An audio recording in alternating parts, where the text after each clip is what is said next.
Praise the Lord. Hallelujah. இந்த வாரத்தில் இன்னைக்கு ஜனங்களுக்குள்ள அநேக காரியங்கள் நாம் பார்க்கிறோம். தேவ செய்தி எப்படி எடுப்பது அநேகர் யோசிக்கிறாங்க. நிறைய புக்ஸ் இருக்குது, பிரசங்க புஸ்தகங்கள் இருக்கிறது.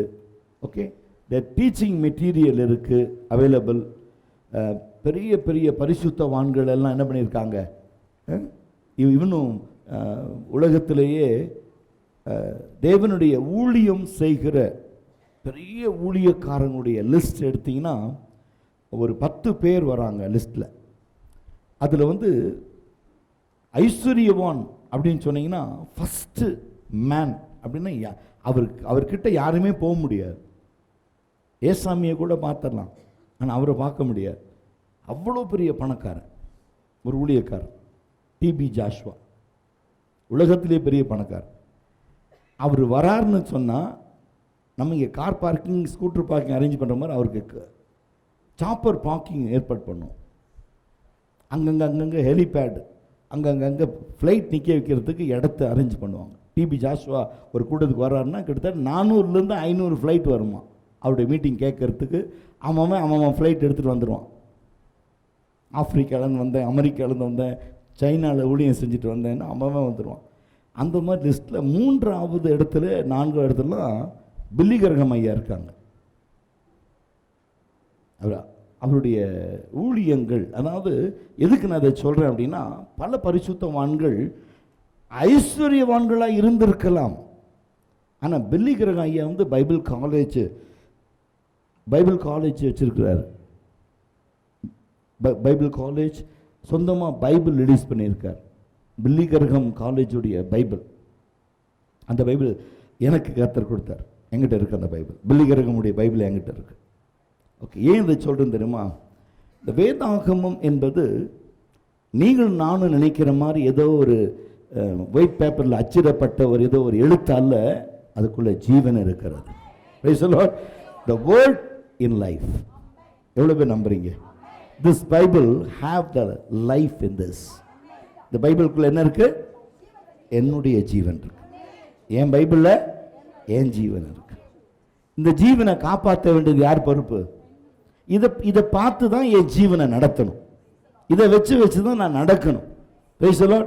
வாலிபன் தன் வழியை எதனால் சுத்தம் பண்ணுவான்? வசனத்தின்படி தன்னை காத்து கொள்ளுகிறதுனால் தானே. அப்படின்னு என்ன அர்த்தம்? ஒரு வாலிபனுடைய லைஃப் யார் கையில் இருக்கு? அவங்க படிச்ச படிப்புல இல்ல, அவங்க செய்யற வேலையில் இல்ல, சேர்த்து வைத்த சொத்தில் இல்ல, என் வசனத்தில் இருக்கிறது. Praise the Lord. சரி, இப்போ உங்களுக்கு நான் இந்த 1ஆம் தேதி தொடங்கி நம்ம ஒரே ஒரு வசனத்தை தியானிச்சுக்கிட்டு இருக்கோம். ஒரு வசனம் ஒரு மாதம் முழுவதும் பிரசங்கிக்க முடியுமா? Yes possible. Yes, it is possible. 1 John 5:18 அதை நீங்கள் பார்த்தீங்கன்னா உங்களுக்கு எப்படி கொடுக்கலாம் அப்படின்னா ஒரு 5 பாயிண்டாக கொடுத்துருக்கேன். உங்களுக்கு எப்படி அதை வாசிக்கணும்னு சொல்லி கொடுத்துருக்கேன். அதை நான் என்ன பண்ணியிருக்கேன், 5 பாயிண்டாக பிரிச்சிருக்கேன். ஐ டிவைடட் இன்டு 5 பாயிண்ட்ஸ். எப்படின்னா 1 John 5:16 and 17. இப்போ நீங்கள் பாருங்கள், அதை நீங்கள் பார்க்கலாம். லாஸ்ட் வீக்கினுடைய அதை அப்படி போடுங்களேன் பார்க்கலாம். லாஸ்ட் வீக் மெசேஜ் நீங்கள் பார்த்தீங்கன்னா ஃபஸ்ட்டு 5 பாயிண்ட்ஸ் கொடுத்துருப்பேன். எப்படின்னா 16, okay, this is the first point. 16, 17 is the first point. அதுக்கு என்ன ஹெட்டிங் கொடுத்துருக்கேன்? அதுக்கு ப்ரேயர் அண்ட் இன்டர்சீட், ஜெபிப்பதும் மற்றவர்களுக்காக பரிந்து பேசுவதும். அதே போல இரண்டாவது நீங்கள் பார்த்தீங்கன்னா second point is if you safeguard yourself evil cannot touch you. That is 18. That is point where we want to go through the meditation for the word of this month. Okay, in the calendar, first day we just meditated. Then third one, we belong to God, we have the great value. நாம் தேவனோடு இருப்பதனால் நமக்கு அதிக கனம் இருக்கிறது. தேவனோடு நாம் இருக்கிறதுனால நமக்கு அதிக கனம் இருக்கிறது. சரி, இப்போ இன்னைக்கு இது போன வாரம் பார்த்தோன்னு நினைக்கிறேன். இதனுடைய கண்டினியூஷன் எவ்வளோ பேருக்கு ஞாபகம் இருக்கு தெரியாது. நான் சொல்கிறேன், கலாத்தியர் 1:4 எடுத்தேன். அதுக்கு அது நீங்கள் பார்த்தீங்கன்னா அது அப்படியே போயிட்டே இருக்கும். கலீஷியன்ஸ் 1:4.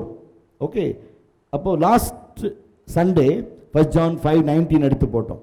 But this week I want to tell you the 1 John 5:20. This week we want to, God has given knowledge to understand the Father, Son and the Holy Spirit. தேவன் யார் என்றும் குமாரன் யார் என்றும் பரிசுத்த ஆவி யார் என்றும் அறிந்து கொள்வதற்கான கிருபையை தேவன் நமக்கு கொடுக்கிறார். Praise the Lord. Hallelujah. சரி, இப்போ இதை பார்க்கும் பொழுது என்னுடைய இருதயத்திற்கு வருகிறதான காரியம், நீங்க அதெல்லாம் மற்றதெல்லாம் கட் பண்ணி எழுதிட்டீங்களா? 5 பாயிண்ட் எழுதிங்களா? அடுத்த வாரம் பேச போகிறது என்ன? 1 John 5:21 அடுத்த வாரம், அதாவது லாஸ்ட் சண்டே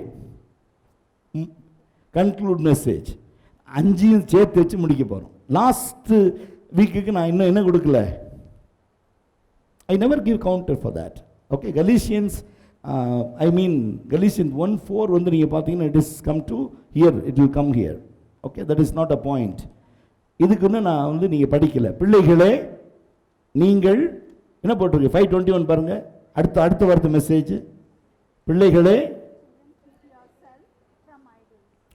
விக்கிரகங்களுக்கு உங்களை விலக்கி காத்துக்கொள்ளுங்கள். விக்கிரகம் என்றால் என்ன? நம்ம எப்படி காத்துக்கொள், பிள்ளைகள் தங்களை காத்துக்கொள்ள வேண்டும். அதுதான் அடுத்த வாரம். பிள்ளைகள்னா நானும் பிள்ளை தான்.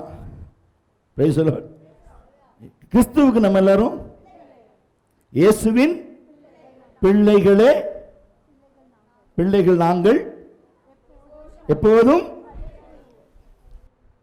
Praise the Lord. இயேசுவின் பிள்ளைகள் நாங்கள். எஸ், இயேசுவின் பிள்ளைகளே.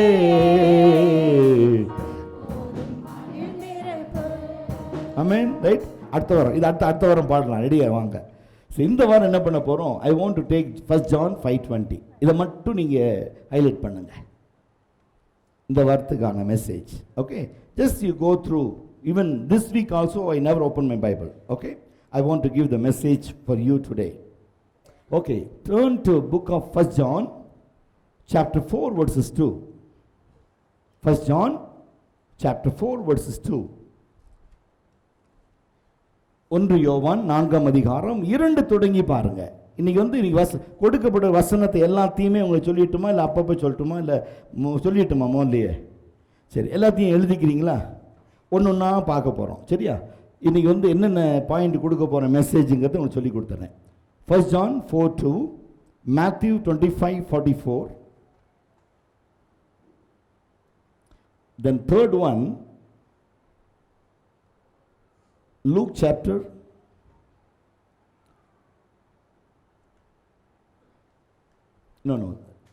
Luke 25:44, Luke 25:44, John 17:3, Revelation 3:7, then again 1 John 5:11 and 12.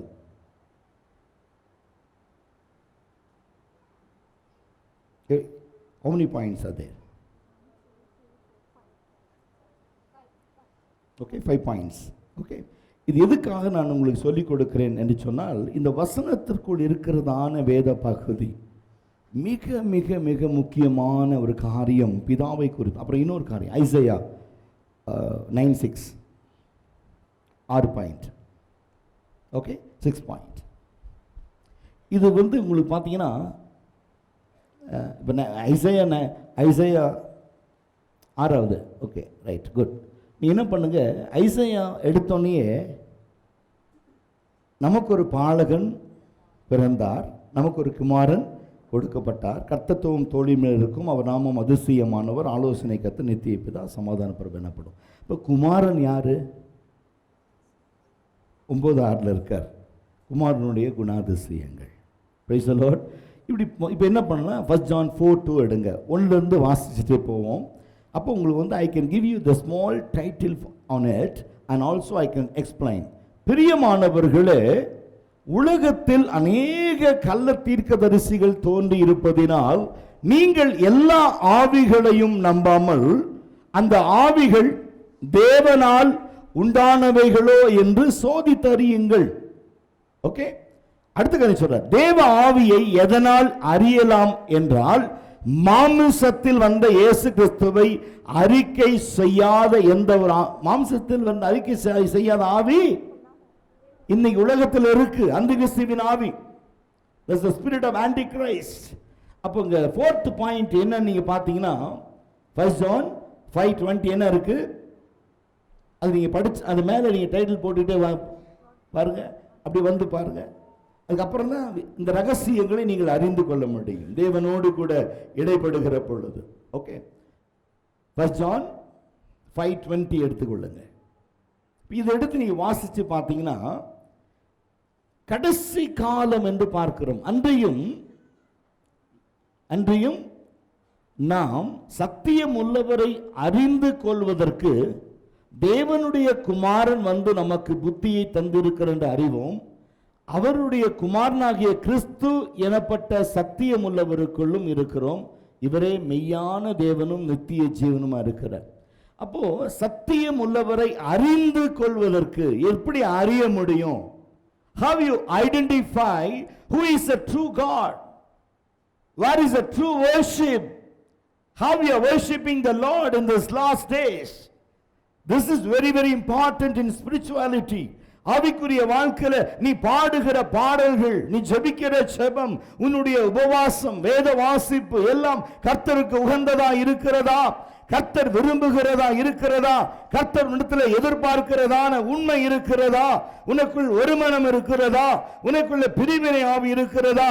இந்த ஆவிகளை எதனால் அறியலாம் என்றால் மாமிசத்தில் வந்த இயேசுவை அறிக்கை பண்ணாத ஒரு ஆவி, அந்த கிறிஸ்துவினுடைய ஆவி. இது வந்து எல்லாம் செய்யறோம், ஆனா பேர் யார் பேரை போட்டுக்கிறோம்? ஜெபிக்கிறோம், சுகம் கிடைக்குது, என்ன சொல்றோம்? நாங்க ஜெபம் பண்ணோம். ஒருத்தர் ஐஸ்வர்யன் ஆகிறான், ஜெபி என்ன சொல்றாங்க? நாங்க ஜெபிச்சோம். கர்த்தருடைய இயேசுவை அறிக்கை செய்கிற ஆவி நமக்குள்ள இருக்குமானால் நம்முடைய வாழ்க்கையில் அநேக மாற்றங்களை பார்க்க முடியும். கிறிஸ்துவை அறிக்கை செய்தோமானால் வாழ்க்கையில மாற்றம், கிறிஸ்துவை மறுதலிப்போமானால் ஏமாற்றத்தை பார்ப்போம். மாற்றத்துக்கு பதிலா ஏமாற்றம் வரும். ஏன் மாற்றம் வருது? ஏன் மாற்றம் வருது? வாழ்க்கையில ரொம்ப மாறிட்டாங்க இவங்க, முன்ன மாதிரி இல்லை. ஏன் மாற்றம் வந்துருச்சு? அவங்க அறிக்கை செய்வதில்லை. இப்ப பாருங்க, John 1 John 4:2 எடுத்துக்கொள்ள. இப்போ அண்டர்ஸ்டாண்ட் ஆகும்னு நினைக்கிறேன். குமாரனை குறித்தும் ஓகே. இப்போ 2 சொல்லுது, தேவனுடைய ஆவியை எதனால் அறியலாம் என்றால் மாமிசத்தில் வந்த இயேசுவை அறிக்கை பண்ணுகிற எந்த ஒரு ஆவியும் தேவனால் உண்டாயிருக்கிறது. அப்ப இயேசுவை அறிக்கை செய்கிற ஆவி அப்படின்னு என்ன? இயேசுவை அறிக்கை செய்வது என்றால் என்ன? இங்கிலீஷ்ல வந்து கன்ஃபெஸ் அப்படின்னு இருக்கு. கன்ஃபெஸ்னா என்ன? there is கிரீக்ல வந்து 2 மீனிங் இருக்கு. ஒன்னு வந்து பாவத்தை அறிக்கை செய்வது அல்லது இயேசுவை மகிமைப்படுத்துவது. பாவத்தை அறிக்கை செய்வது, இயேசுவை மகிமைப்படுத்துவது. ஓகே. அப்ப இன்னைக்கு வந்து ஆவிக்குரிய வாழ்க்கையில பார்க்கும் பொழுது நம்ம என்ன செஞ்சிட்டோம்? இந்த ஆவிகளை நாம் அறியவில்லை. இன்னைக்கு சபைக்கு போறோம், ஆனா சபைக்கு போகும்போது என்ன வேணும்னா சில மாற்றங்கள் வேணும். ஆவிக்குரிய வாழ்க்கையில சபை என்று சொன்னால் சில மாற்றங்கள் வேண்டும். இன்னைக்கு பார்த்தீங்கன்னா அநேக ஒரு மனிதனை நான் சந்தித்தேன் பல வருஷங்களுக்கு முன்பு. அந்த மனிதனுடைய வாழ்க்கையில அவர் நிலையற்ற மனிதன், is unstable man, unstability in his life. எப்படின்னு கேட்டீங்கன்னா, ஒரு சபைக்கு போவாரு, ஒரு 2 மாதங்கள் 3 மாதங்கள் மேக்சிமம் அவர் தாக்கு பிடிச்சாருன்னா 6 மாதங்கள் தாக்கு பிடிப்பார். உடனே திடீர்னு ஆள் காணாம போயிடுவார், இன்னொரு சபைக்கு போயிட்டு இருப்பார். கொஞ்ச நாள் கழிச்சு, அப்பவும் கொஞ்ச நாள் கழிச்சு திரும்பியும் ஒரு நாள் வீட்டுக்கு வருவார். இந்த பக்கம் வந்து பர்பஸாகவே என்னை பார்க்க தான் வருவார். சொல்லுவேன், இந்த பக்கம் ஒரு வேலையை வந்து உங்களை பார்த்துட்டு போல வந்தேன், சரி வந்ததை சொல்லுங்க. இல்லை நான் போனேன் ஐயா, வர முடியல, என்னை தப்பாக நினச்சிக்காதீங்க, கோச்சிக்காதீங்க, திரும்பி உங்கள் சபைக்கு தான் வரணும். எங்கே போனாலும் இந்த வார்த்தை இல்லையா? சரி, ஏன் போனேன்? இல்லை நான் வேலை செய்கிறவர் நீ இங்கே வந்தால் தான் வேலை கொடுப்பேன்னாரா, வேலைக்காக அங்கே போயிட்டேன். இப்போ வேலை முடிஞ்சிருச்சா? முடிஞ்சிருச்சு. இப்போ திரும்பி இங்கே. நான் சொன்னேன், ஒரு சபை என்று சொன்னால் சபையில் ஒரு மாற்றம் இருக்க வேண்டும். உங்களுடைய இருதயங்கள் மாற்றப்பட வேண்டும், எண்ணங்கள் மாற்றப்பட வேண்டும், வாயின் வார்த்தைகள் மாற்றப்பட வேண்டும், சிந்தனைகள் மாற்றப்பட வேண்டும். எந்த மாற்றமுமே இல்லை. நாங்கள் சத்தியத்தை கேட்டுக்கிட்டே இருப்போம், எத்தனை வருஷம் ஆனாலும் எங்கள் இருதயம் இப்படித்தான் இருக்கும். நாங்கள் எங்களுக்கு தோன்றுகிற நன்மையான வழிகள் தான், வேற எதை பற்றி எங்களுக்கு கவலையும் இல்லை, அக்கறையும் இல்லைன்னு சொன்னால் இவங்க கேட்ட சத்தியம் இவர்களுக்கு விரோதமாய் சாட்சி கொடுக்கும். Price the Lord. இன்னைக்கு பாருங்க, உலகத்திலேயே பெரிய சபை பால் யாங்கீச்சோடைய சபை. அவர் எடுத்தோன்னே 10,000 பேர்த்துக்கு, 20,000 பேர்த்துக்கு, 1,00,000 பேர்த்துக்கு பிரசங்கிக்கல. நீ 14 லட்சம் பேர் இருக்காங்க அவருடைய சபையில்னு சொன்னால், எனக்கு தெரிஞ்சு பல வருஷம் ஆச்சு. இந்த 14 லட்சங்கிற கணக்கு எனக்கு தெரிஞ்சு எத்தனையோ வருஷத்துக்கு முன்னாடி கதை. அது 14 லட்சம் பேர் ஒரு சபையில் ஆராதிக்கிறாங்களாம். கிட்டத்தட்ட 4,300 பாஸ்டர்ஸ் இருக்காங்களாம். கிட்டத்தட்ட 15,000 டிரான்ஸ்போர்ட்டேஷன் அந்த சபைக்கு சொந்தமாக இருக்கிறது. சரியா? அந்த மனிதனுடைய வாழ்க்கையில் அவர் ஊழியத்தை தொடங்கின காலத்தில் அவர் எதை பார்த்து பிரசங்கித்தார் அப்படின்னா, ஒரு கோணிப்பை என்ன செஞ்சாரா, அவர் வீட்டில் சின்ன வீடு, ஒரு கோணிப்பை அப்படி போட்டுக்கிட்டு கண்ணை மூடிக்கிட்டு நிறைய ஜனங்க உட்காந்துருக்கிற மாதிரி விசுவாசத்தில் பிரசங்கம் பண்ணார். இயேசுவை ஆணித்தனமாக பேசுகிறார். அப்போ அது அந்த இடத்துல ரோடை சுத்தம் பண்ணுகிற ஒரு சகோதரி, ஒரு தாய், வயதான தாய் அந்த ரோட்டில் வந்திருக்கிறாங்க. அந்த தாய் வந்த பொழுது என்ன ஒரு சத்தம் கேட்குது, நிறைய ஜனங்க இருப்பாங்களோ அப்படின்னு சொல்லிட்டு நம்ம மெதுவாக அந்த கோணிப்பை விலக்கி பார்த்தா இவர் தனியாக நின்று பைத்தியக்கார மாதிரி பேசிட்டு இருந்திருக்கிறார். அந்தம்மா சொன்னாங்களாம், யாருமே இல்லாத ஒரு கோணிப்பை பிரசங்கம் பண்ணுற மனுஷன் நானாவது உட்காருவேன்னு சொல்லி இப்போ என்ன செஞ்சாங்க, போய் அந்த இடத்துல அந்த அம்மா உட்கார்ந்தாங்களாம். அன்னைக்கு பேசின வார்த்தையை நம்மோட இருதயத்தை ஆழமாய் கிரியை செஞ்ச உடனே நம்ம என்ன செஞ்சாங்க, அடுத்த வாரம் கையோட ஒரு 7 பேர்த்த கூட்டு வந்துட்டாங்க. இவர் வழக்கம் போல சாக்கை போட்டுக்கிட்டு பிரசங்கம் பண்றாரு. கண்ணை முடிச்சு பார்த்தா அன்னைக்கு ஒரு அம்மா இருந்துச்சு. அந்த வாரம் கண்ணை திறந்து பார்த்தா 7 பேர் இருக்காங்க. அது 7 70 ஆச்சு, 70 700 ஆச்சு, 700 7000 ஆச்சு, 7000 7 லட்சம் ஆச்சு, இன்னைக்கு 14 லட்சம். ஆதியிலே தேவனாகிய கர்த்தர் வானங்களையும் பூமியும் உண்டாக்கினார். அது வெறுமையும் ஒழுங்குமா இருந்துச்சு. கர்த்தர் வெளிச்சம் உண்டாகட்டும் என்று சொன்னார். பகலை ஆள பெரிய சுடரும் இரவை ஆள சிறிய சுடரும் ஆகிய 2 பெரிய சுடர்களை வைத்தார். மரம் செடி கொடிகளை உண்டாக்கினார். ஊர்வன பறக்கிறவைகளை உண்டாக்கினார். எல்லாம் எங்க உண்டாக்கினாரு? இங்கிருந்து எடுத்து அங்க வைக்கல. Praise the Lord. ஆப்பிரிக்கால இருக்கிற ஒரு யானையை கொண்டு வந்து மைசூர் ஜூல வைக்கல. என் தேவன் வெறுமையானவைகளை தான் உண்டாக்கினார். God created something from empty. நீங்க சொல்லுங்க, வெறுமையான பாத்திரம் நான் வெறுத்து தள்ளாமலே நிரம்பி வழியும் பாத்திரமாய் வேதத்தில் காணும் பாத்திரமெல்லாம் இயேசுவை போற்றிடுவே. என்னையும் நவீன பாத்திரமாய் நனைந்து கொள்ளுமே. குயவனே குயவனே படைப்பின் காரணரே, களிமண்ணான என்னையுமே கண்ணோக்கி பார்த்திடுமே. இயேசு எவைகளிலிருந்து கிரியை உண்டாக்குகிறார் என்று சொன்னால், God created everything from emptiness. உன்னிடத்தில் என்ன இருக்கிறது என்று கேட்கிறார். Praise the Lord. அப்ப இன்னைக்கு நம்ம தேவனை அறிந்திருக்கிறோம், இயேசுவை அறிந்திருக்கிறோம், பிதாவை அறிந்திருக்கிறோம், குமாரனை அறிந்திருக்கிறோம். என் வாழ்க்கையிலே ஒரு நன்மை, ஒரு ஆசீர்வாதம் வர வேண்டும் என்று சொன்னால் அது என்னுடைய தாழ்மையிலிருந்து, என் வெறுமையிலிருந்து தான் வர வேண்டும். Praise the Lord. பூமியில் ஏற்கனவே மரம், செடி, கொடி, மிருகங்கள், பறக்கிறவை, ஊர்வனங்கள் எல்லாம் இருந்ததுன்னா தேவனுக்கு வேலையே இல்லை. சத்தமா சொல்லுங்க ஆமென். இப்ப உங்களுக்கு தேவன் ஒரு அற்புதம் செய்ய விரும்புகிறார். என்ன வேணும் உங்களுக்கு? இப்ப தேவன் உன்னை ஆசீர்வதிக்க நினைக்கிறார். உனக்குள்ள பலத்த கிரியை நடப்பிக்க விரும்புகிறார். என்ன வேணும் உனக்கு? வெறுமை, emptiness. Lord, I am nothing before you, Lord. I am nothing before Lord. ஒரு வெறுமையான சாராளுடைய கர்ப்பம் தாங்க ஒரு ஈசாக்கை கொண்டு வந்துச்சு.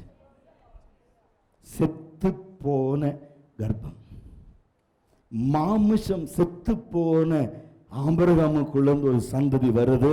அதை எண்ண முடியாத சந்ததி. அவர்தான் என்னுடைய தேவன், அவர்தான் என்னுடைய தேவன், அவர்தான் உன்னுடைய தேவன். அப்போ வேதத்தை வாசித்து பாருங்க, அற்புதங்கள் எங்க நடக்குதுன்னா வெறுமையிலிருந்து தான் அற்புதம் நடக்குது, கிரியை நடக்குது. இனி வந்தவங்க எல்லாரும் கேட்பாருங்க, நான் பிறக்கும் போதே டாட்டாவா பிறந்தேன், பிர்லாவா பிறந்தேன் நான் சொல்லுவான். யோபு சொல்றாரு, நான் தாயின் கருவில் இருந்து நான் நிர்வாணியாய் வந்தேன், சாகும் போதும் நிர்வாணியாய் போகிறேன், ஒன்றும் கொண்டு வரல, எதையும் கொண்டு போகவில்லை. ஆனால் வேதம் சொல்லுகிறது, தேவனுடைய ஆவியை நீங்கள் எதனால் அறியலாம் என்றால், மாமிசத்தில் வந்த இயேசு கிறிஸ்துவை அறிக்கை செய்கிற எந்த ஆவியும் தேவனால் உண்டாயிருக்கிறது. மாமிசத்தில் வந்த இயேசு கிறிஸ்துவை அறிக்கை பண்ணாத எந்த ஆவியும் தேவனால் உண்டாகவில்லை. வரும் என்று நீங்கள் கேள்விப்பட்ட அந்தி கிறிஸ்துவின் ஆவி அதுவே. அது இப்பொழுது உலகத்தில் இருக்கிறது. Price the Lord, praise the Lord. அப்ப நீங்க என்ன செய்ய? நாங்க அறிக்கை செய்யறோம் பிரதர். எப்போ, எப்படி, எங்க, யார்ட்ட கேட்கிறாரு? கேள்வியா கேட்கிறாரு. எப்போ அறிக்கை செஞ்சீங்க? எப்போ அறிக்கை செஞ்சீங்க? இன்னைக்கு ஜனங்க வராங்க, எதுக்கு? பாஸ்டர் இங்கே தான் ஞானஸ்தானம் எடுத்தோங்கிற ஒரு சர்டிஃபிகேட் கொடுங்க. எதுக்கு? நாங்கள் இந்த சபையில் தான் அங்கமாக இருக்கோன்னு ஒரு சர்டிஃபிகேட் கொடுங்க. அறிக்கை. அப்போ நீங்கள் இந்த சபையா? அறிக்கை செய்கிறாங்க. ஆனால் வேதம் சொல்லுகிறது, பிள்ளைகளே, நீங்கள் தேவனால் உண்டாயிருந்து அவர்களை ஜெயித்தீர்கள். Praise the Lord, praise the Lord. நீங்கள் தேவனால் உண்டாயிருந்து அவைகளைனா என்ன? திரும்பியும் 18 போயிட வேண்டியதான். தேவனால் பிறந்தவன் எவனும் பாவம் செய்யான். அப்ப என்ன, இவங்க எதை ஜெயித்தாங்க? பாவத்தை ஜெயிக்கிறாங்க, சாபத்தை ஜெயிக்கிறாங்க. Praise the Lord, praise the Lord. அப்ப ஜெயித்தார்கள். ஜெயித்தார்களா? ஏன்னா நீ அறிக்கை செஞ்சா நீ ஜெயிக்க முடியும், அறிக்கை செய்யலைன்னா ஜெயிக்க முடியாது. Price the Lord. இது ஆவிக்குரிய வாழ்க்கை. இன்னும் கொஞ்சம் பாருங்க, மேல பாருங்க. அடுத்து சொல்றாரு, அவர்களை ஜெயித்தீர்கள், ஏனெனில் உலகத்தில் இருக்கிறவனிலும் உங்களுக்குள் இருக்கிறவர் பெரியவர். பெரியவர். அவர்கள் உலகத்திற்கு உரியவர்கள், ஆகையால் உலகத்திற்குரியவைகளை பேசுகிறார்கள், உலகமும் அவர்களுக்கு செவி கொடுக்கும். நாங்கள் தேவனால் உண்டானவர்கள், தேவனை அறிந்தவன் எங்களுக்கு செவி கொடுக்கிறான், தேவனால் உண்டாயிராதவன் எங்களுக்கு செவி கொடுக்கிறதில்லை. இதனால சத்திய ஆவி இன்னதென்றும் வஞ்சக ஆவி இன்னதென்றும் அறிந்திருக்கிறோம். Price the Lord. எது வரைக்கும்? 6 வரைக்கும். Price the Lord. 1 யோவான் 4ஆம் அதிகாரம் 1 தொடங்கி 6 வரைக்கும் வாசித்து பார்த்தீங்கன்னா எந்த ஆவி யாருக்குள்ள இருக்குங்கிறது தெரியும். Price the Lord. You want to identify, இதுதான் discerning spirit. ஒரு ஆவியை எப்படி அறிந்து கொள்வது? How to discern the spirit. ஒரு ஆவியை எப்படி அறிந்து கொள்வது? இவனுக்குள்ள என்ன ஆவி இருக்கு? முகத்தை வச்சு, நடக்கையை வச்சு, வாழ்க்கையை வச்சு பார்க்க முடியாது. ஓகே. அப்ப அவனோடு கூட சில வார்த்தைகளை பேசும் பொழுது நான் என்ன சொல்றேன், ஒரு நார்மல் கிறிஸ்டியனா இருக்கிறவர்களுக்கு தேவை என்ன அப்படின்னா டிசர்னிங் ஸ்பிரிட், ஆவியை பகுத்தறிகிறதான ஒரு கிருபை கர்த்தர் கொடுத்திருக்கிறார். இது யாரும் இல்லைன்னு சொல்ல முடியாது. ஏன்னா நாம் ஜெயித்திருக்கிறோம். we have received the victory. ஜெயித்திருக்கிறோம். அதனால நம்ம மற்றவர்களுக்கு பதில் சொல்ல வேண்டாம். நம் அடிமைகள் அல்ல, நம் அடிமைகள் அல்ல. we don't want to give account to anyone because we overcome the Satan. வஞ்சக ஆவியை மேற்கொண்டிருக்கோம், பொல்லாத ஆவியை ஜெயித்திருக்கோம், எரிச்சல் ஆவியை ஜெயித்திருக்கோம், கோல் சொல்லுகிற ஆவியை ஜெயித்திருக்கோம். வீண் வழக்கு கொண்டு வருகிற ஆவியை ஜெயித்திருக்கிறோம். இதுவரைக்கும் ஜெயிக்கலன்னா பரவாயில்ல, இப்ப ஜெயிச்சிட்டோம். ஆமென். பிரைஸ் தி லார்ட் சொல்லுங்களேன், சத்தமா சொல்லுங்க. இப்ப நம்ம நம்ம நம்ம யாரால் உண்டாயிருக்கிறோம்? உலகம் எதுல உண்டாயிருக்கு? உலகம் எதுல உண்டாயிருக்கு? அந்தி கிறிஸ்துவினால். உலகம் உனக்கு செவி கொடுக்குமா? எனக்கு செவி கொடுக்குமா? கொடுக்காது.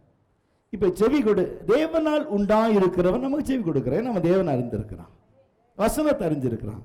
நம்ம சொன்னா கேட்பான், கீழ்ப்படிவான். இப்ப தேவனால் உண்டாயிராதவன் உனக்கு செவி கொடுக்க மாட்டான். கவலைப்படாத. நானும் சொல்லிக்கிட்டே இருக்கேன், கீழ்ப்படியே மாட்டேங்கிறான். விட்டுரு, கீழ்ப்படிய வச்சிருவார். எப்படி? கீழ்ப்படியாதவங்களை கீழ்ப்படிய வச்சிருவார். படி, கீழ்ப்படின்னு என்ன? அவனை ஏறித்தான் நம்ம மேல போவோம். அதான் இரண்டாவது பாயிண்ட். இப்ப இதை எனக்கு நேரம் எனக்கு ரொம்ப சுருக்கமா இருக்கனால இதை குறித்து நிறைய பேசுவேன். இதுக்குள்ள இருந்து ஒரு சப்வேர்ட் கொண்டு போலாமா? இதையே இன்னும் கொஞ்சம் டீப்பா போலாமா? 1 John 1:4-2 நம்ம பார்த்தோமே. 1 John 4:2 இதுல 1 இருந்து 6 வரைக்கும் வாசிங்கன்னு சொன்னேன். இதனுடைய கனெக்ஷன் எடுத்துக்கொள்ளுங்க. இதனுடைய கனெக்ஷன், அதாவது 1 John உடைய கனெக்ஷன் எடுத்துக்கொள்ளுங்க. ரோமர் 6ஆம் அதிகாரம் வசனம் 3 தொடங்கி வாசிங்க. Roman chapter 6:3 onwards.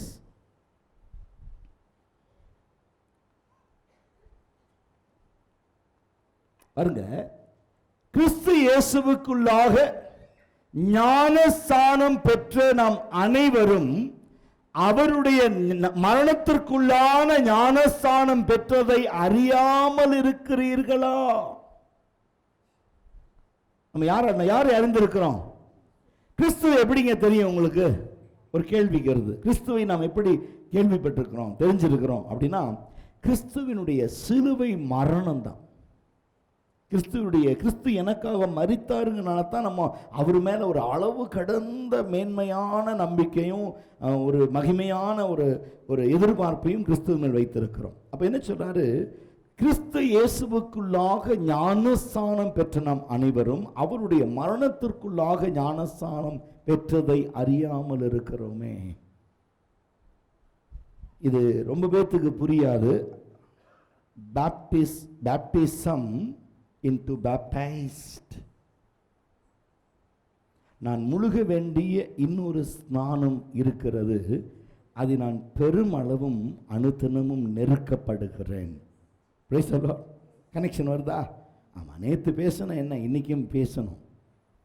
ஏன்னா அது வசனங்கள் வேதத்துள்ள வசனங்கள் எதுவுமே தனித்து இருக்காது, எல்லாம் ஒன்றோடு ஒன்றா இருக்கு. அப்போ நம்ம வேதத்தை எடுத்துவோம். மேலும் பிதாவின் மகிமையினாலே கிறிஸ்து மரித்தோரிலிருந்து எழுப்பப்பட்டது போல நாமும் புதிதான ஜீவன் உள்ளவர்களாய் நடந்து கொள்ளும்படி அவருடைய மரணத்திற்குள்ளாக ஞானஸ்நானத்தினாலே கிறிஸ்துவுடனே கூட அடக்கம் பண்ணப்பட்டோம்.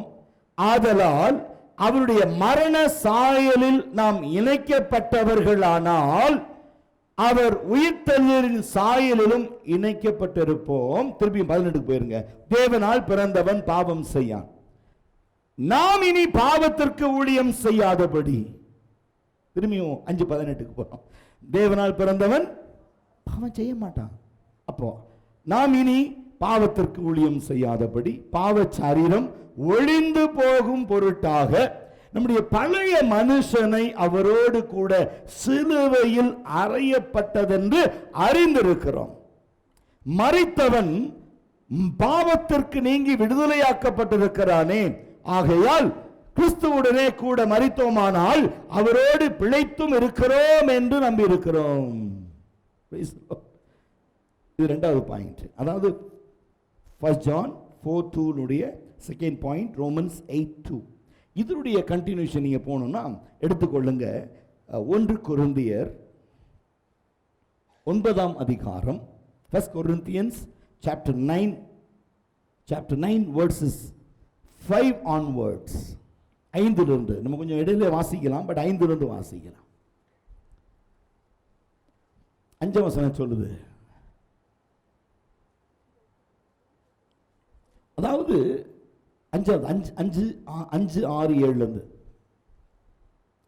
எவன் தன் சொந்த பணத்தை செலவழித்து தண்டிலே சேவகம் பண்ணுவான்? கேள்வி. அடுத்தது அப்படி மேல கொண்டு போங்க. 8.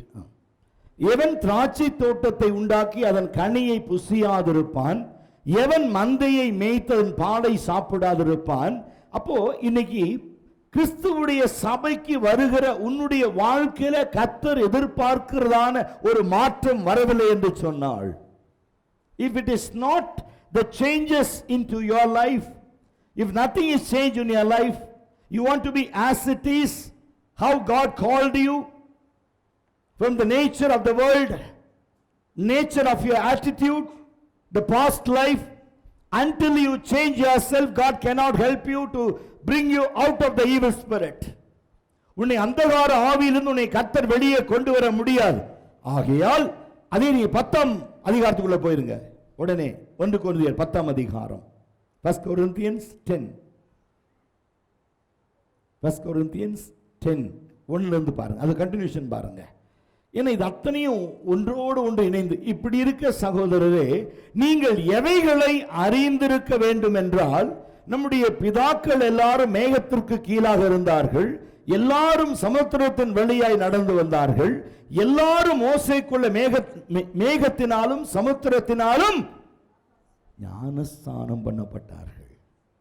எல்லாருக்கும் ஒரே தண்ணீர், ஒரே உணவு, எல்லாம் ஒண்ணா இருந்தாங்க.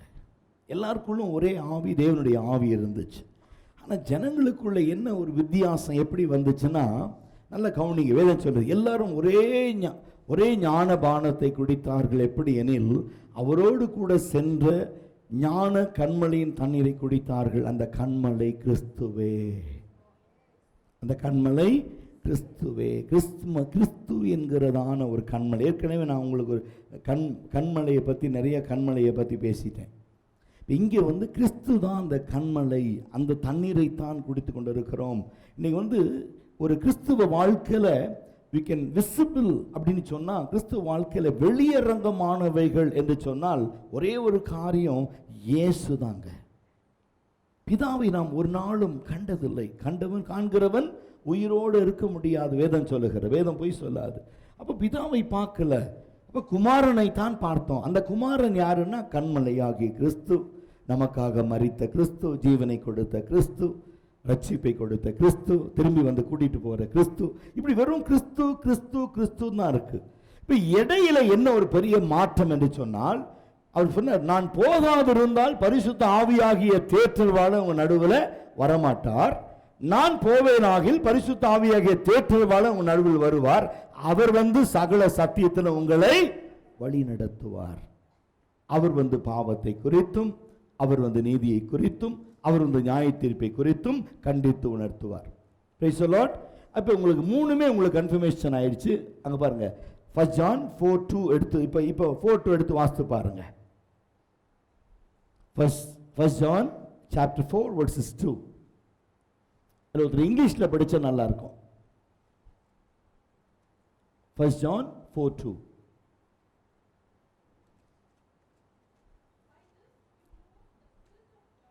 By this you know the Spirit of God.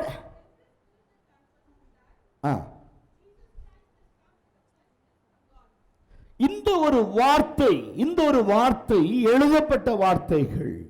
Okay, இது என்ன சொல்றாருங்க இந்த 4:20ல, God has given knowledge to understand the Father and the Son and the Holy Spirit.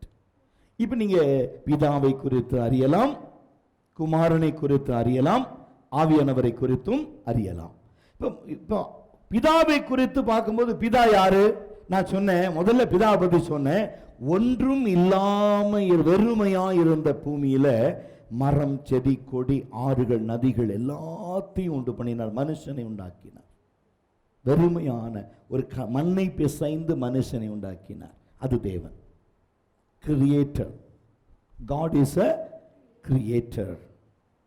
Who is a son? Who is son? யாரு? God is a creator. Who is son? Jesus is the son. Yes, I know. What is his work?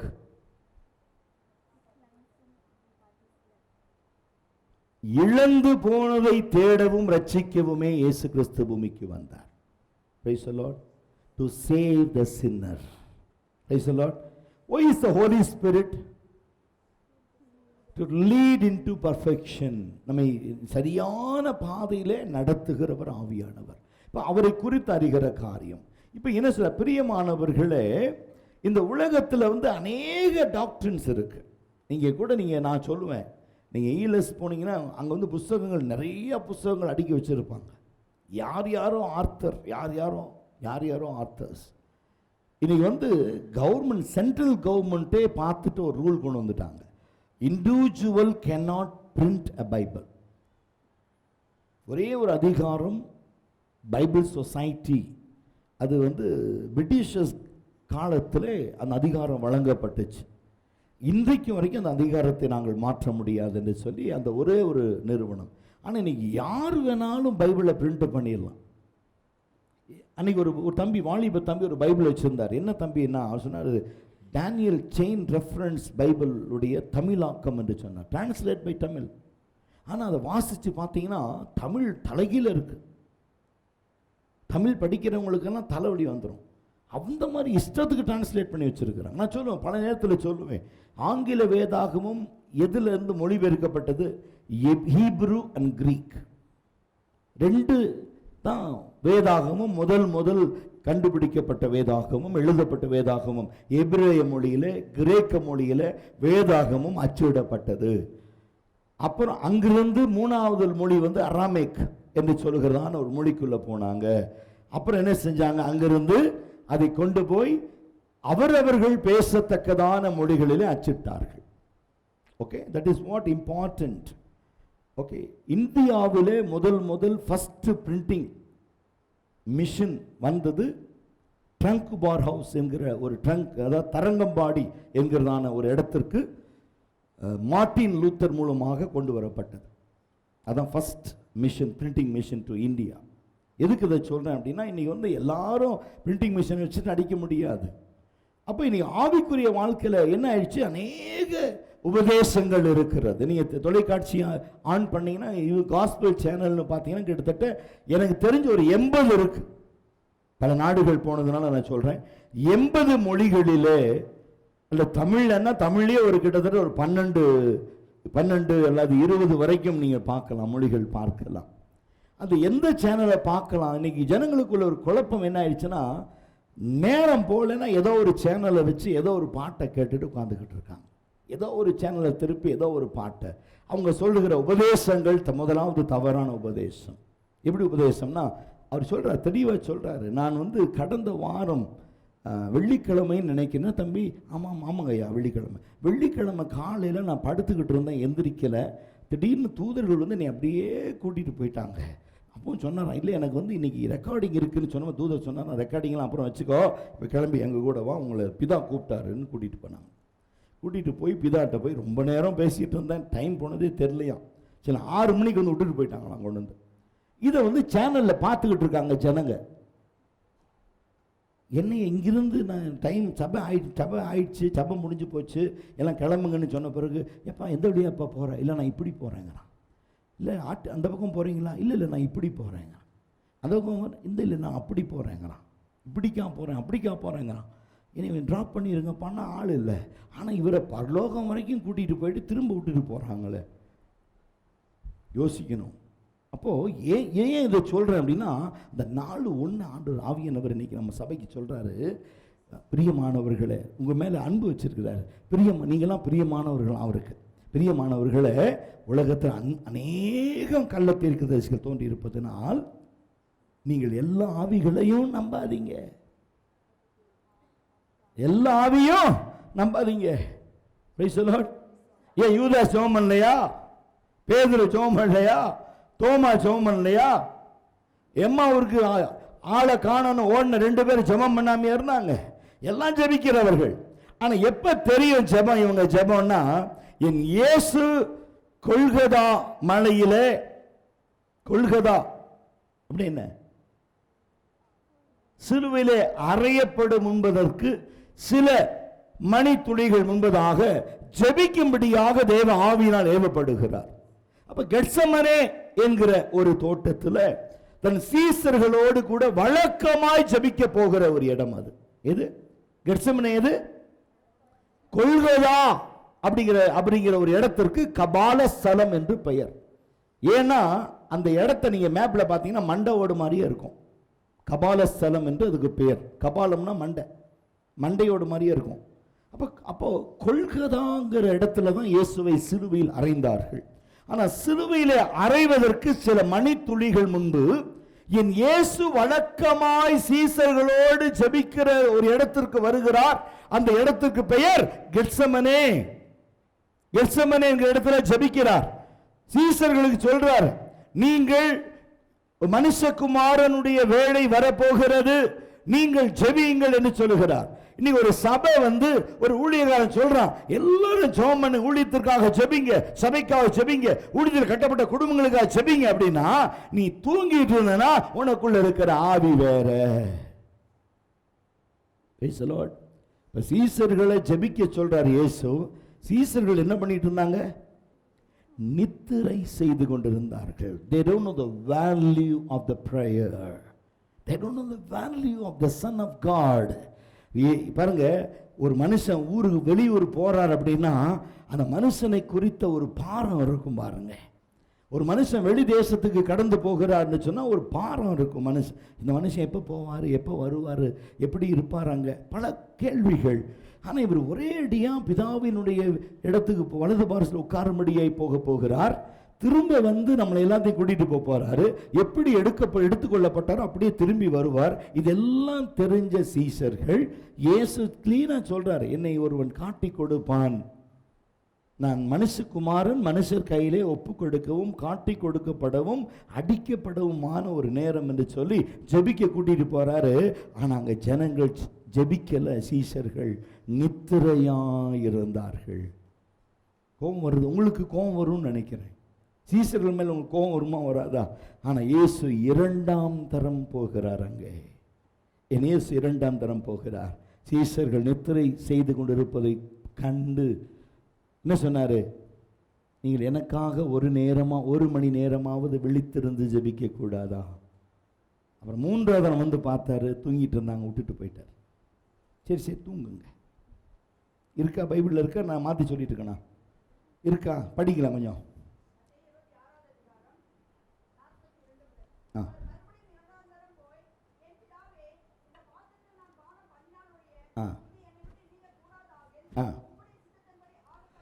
உம்முடைய சித்தத்தின்படி ஆக கடவது ஜெபம் பண்ணினார்.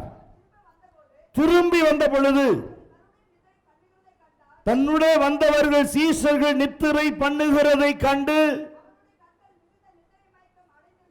அவர்கள் கண்கள் மிகுந்த நித்திரை மயக்கம் அடைந்திருந்தது.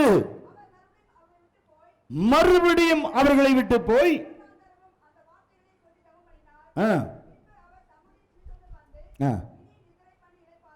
இனிமே நீங்க தூங்கிட்டே இருங்க, உங்களை யாரும் எழுப்ப வேண்டிய அவசியம் இல்லை. You sleep permanently. Price the Lord, praise the Lord. என்ன சொன்னாரு? மூன்றாம் தரம் மாத்திரை சொல்லி சொன்னார், இனி நித்திரை பண்ணி இழப்பாருங்க, இனிமே நீங்க ஜெபிச்சும் பிரயோஜனம் இல்லை. அப்படின்னு அர்த்தம்? ஏசாமி சொல்றார், நீ என்ன ஜெபம் பண்ணாலும் பிரயோஜனம் இல்லைன்ட்டாருன்னா என்ன அர்த்தம்? நீ தூங்குப்பா, பெட்ஷீட் எடுத்து வேற ஏதாவது பிள்ளைங்க அதிகாலை ஜபத்துக்கு எழும்பலைன்னு என்ன செய்யுங்க, பெட்ஷீட் எடுத்து இன்னும் மேலே போட்டு இன்னொரு தலைகாணியை இந்த பக்கம் ஒன்று அந்த பக்கம் ஒன்று வச்சு ஃபேனை ஜோராக வச்சு, இல்லை ஃபேன் கரண்ட் இல்லைன்னா நீங்களே உட்காந்து விசிறுங்க. இளைப்பாருங்கிற காலம் இருக்கிறதுன்னு சொல்ல. ஏன்னா இன்னைக்கு அறிவற்றவர்கள், உணர்வற்றவர்கள், தாங்கள் இருக்கிற சூழ்நிலைகளை அறியாதவர்கள். அப்ப என்ன சொன்னார்? அடுத்த காரியம், இனி நித்திரை பண்ணுங்கள், இது மனுஷகுமாரன் பாவிகளுடைய கையிலே ஒப்பு கொடுக்கப்படுகிற வேலை வந்தது, என்னை காட்டி கொடுக்கிற இதோ எழுந்து வந்திருக்கிறான், எழுந்து போவோம் என்று சொல்லி வந்தார்கள். Price the Lord, praise the Lord. இனி உங்களுக்கு தூக்கம் தான், ஜெபம் கிடையாது. ஏன்னா ஜெபிக்க வைக்கிற ஆள் இல்லை. ஏன் இந்த காரியத்தை சொல்றாரு? ஓகே, இப்போ அடுத்த ஸ்டெப்புக்குள்ள போவோம். இது அப்படி அப்படி அப்படியே வச்சுக்கோங்க. ஏன்னு சொன்னால் இன்னைக்கு ஆவிக்குரிய வாழ்க்கையில் நீங்கள் ஆவிகளை அறியணும். அது புருஷனாக இருக்கட்டும், மனைவியாக இருக்கட்டும், பிள்ளைகளாக இருக்கட்டும், யாரனா இருக்கட்டும், என்ன ஆவி உள்ள இருக்குன்னு தெரிஞ்சு ஜாக்கிரதையாக இருங்க. அவ்வளோதான் முதல் பாயிண்ட். ரெண்டாவது பாயிண்ட் என்ன சொல்கிறார்? லூக் சாப்டர் 25:44 எடுத்து பாருங்க, வாசியுங்கள். லூக்கா 25:44.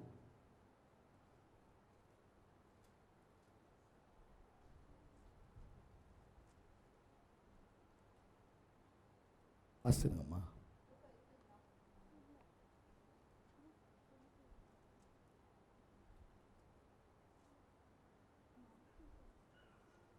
Matthew 25:44.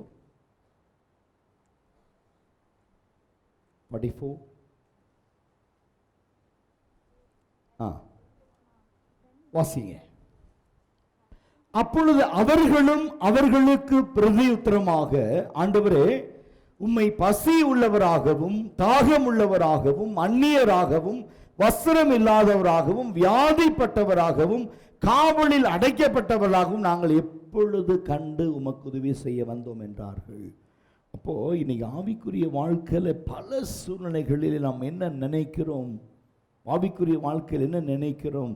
அப்போ இயேசு கிறிஸ்து எப்படியெல்லாம் நம்ம கூட மிங்கிள் ஆகிறார் பாருங்க, எப்படியெல்லாம் நமக்குள்ள வராருன்னு கவனி. இன்னைக்கு என்ன நீங்க நினைக்கிறீங்க? ஒவ்வொரு மனுஷனுடைய தனிப்பட்ட உபதேசமும் இட் இஸ் பர்சனல் இன்ஸ்ட்ரக்ஷன் நினைக்கிறீங்களா? நீங்க நினைக்க, do you think that is a personal instruction? No. எதுக்குங்க ஆலோசனை கொடுக்கணும்?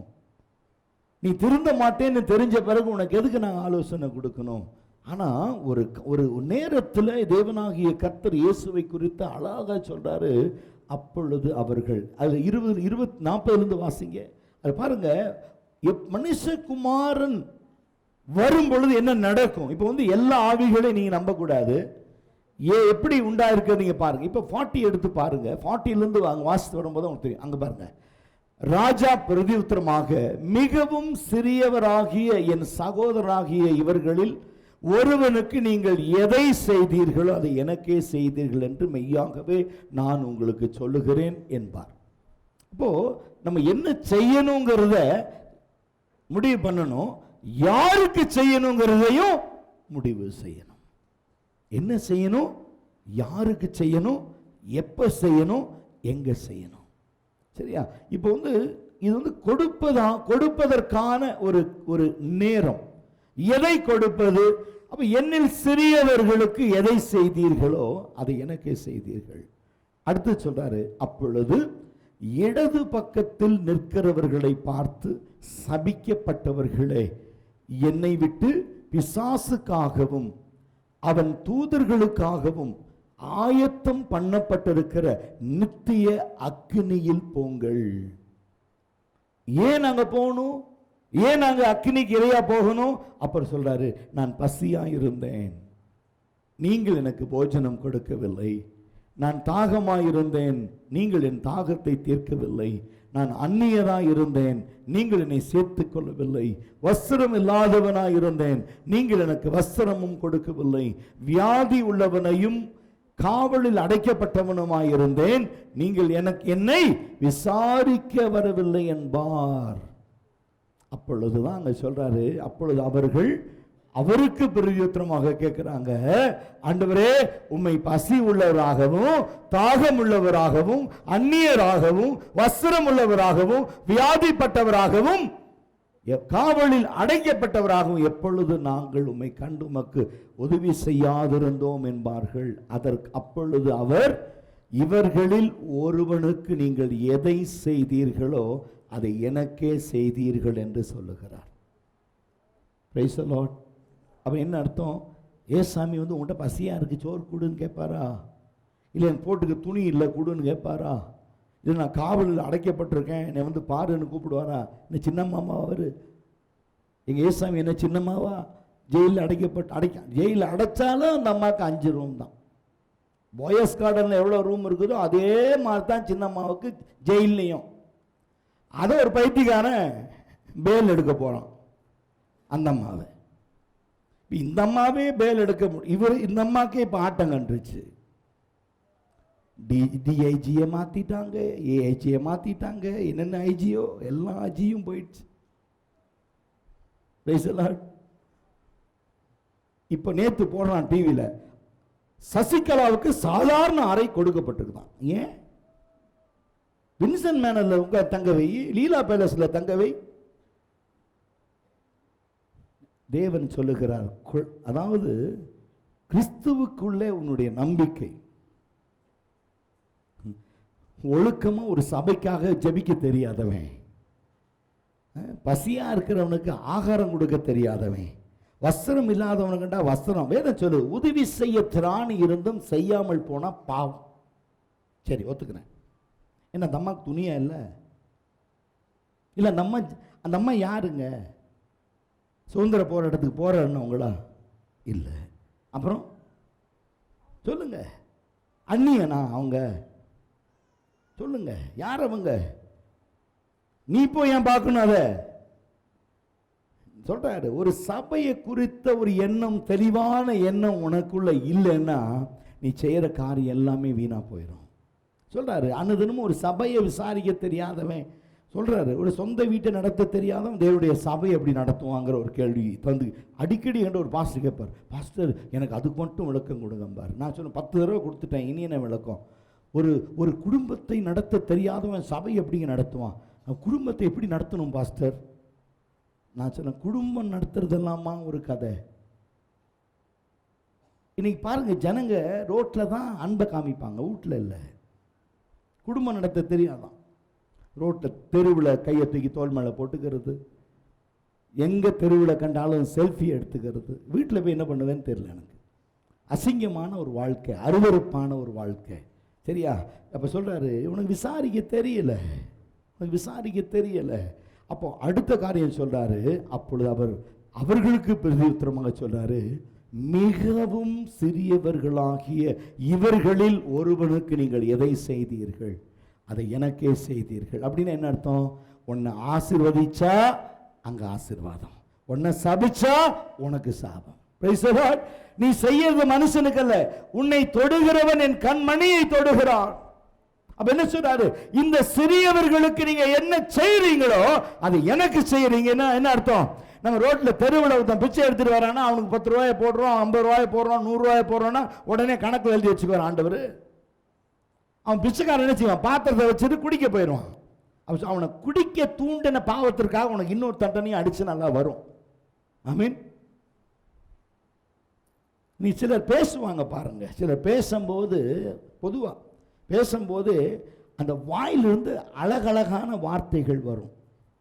பார்த்துருக்கீங்களா? வேதம் சொல்லுது, கர்த்தருடைய பிள்ளைகள் ஒருவரோடு ஒரு பேசிக்கும். கர்த்தருடைய பிள்ளை பேசினா தான் கர்த்தர் கவனிப்பார். நாங்கள் தெருவில் பேசினா கர்த்தர் கவனிக்க மாட்டார். நீ ஆவிக்குரியவன் தானே, உனக்குள்ள கர்த்தருடைய ஆவி இருக்குதானே, நீ ஞானஸ்தானம் பெற்றவன் தானே, நீ ரட்சிக்கப்பட்டவன் தானே, உன்னுடைய செயல்கள் ஒவ்வொரு செயலையும் கர்த்தர் அறிந்திருக்கிறார். He is a silent listener every conversation. He is a silent listener of every conversation. அடுத்தது பாருங்க, ஜான் 17:3 பாருங்க. 17:3 எடுத்து வாசிங்க வேகமாய்.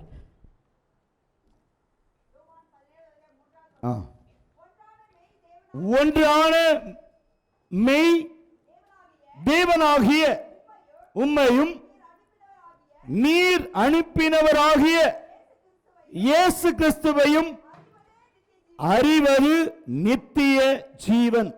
Praise the Lord.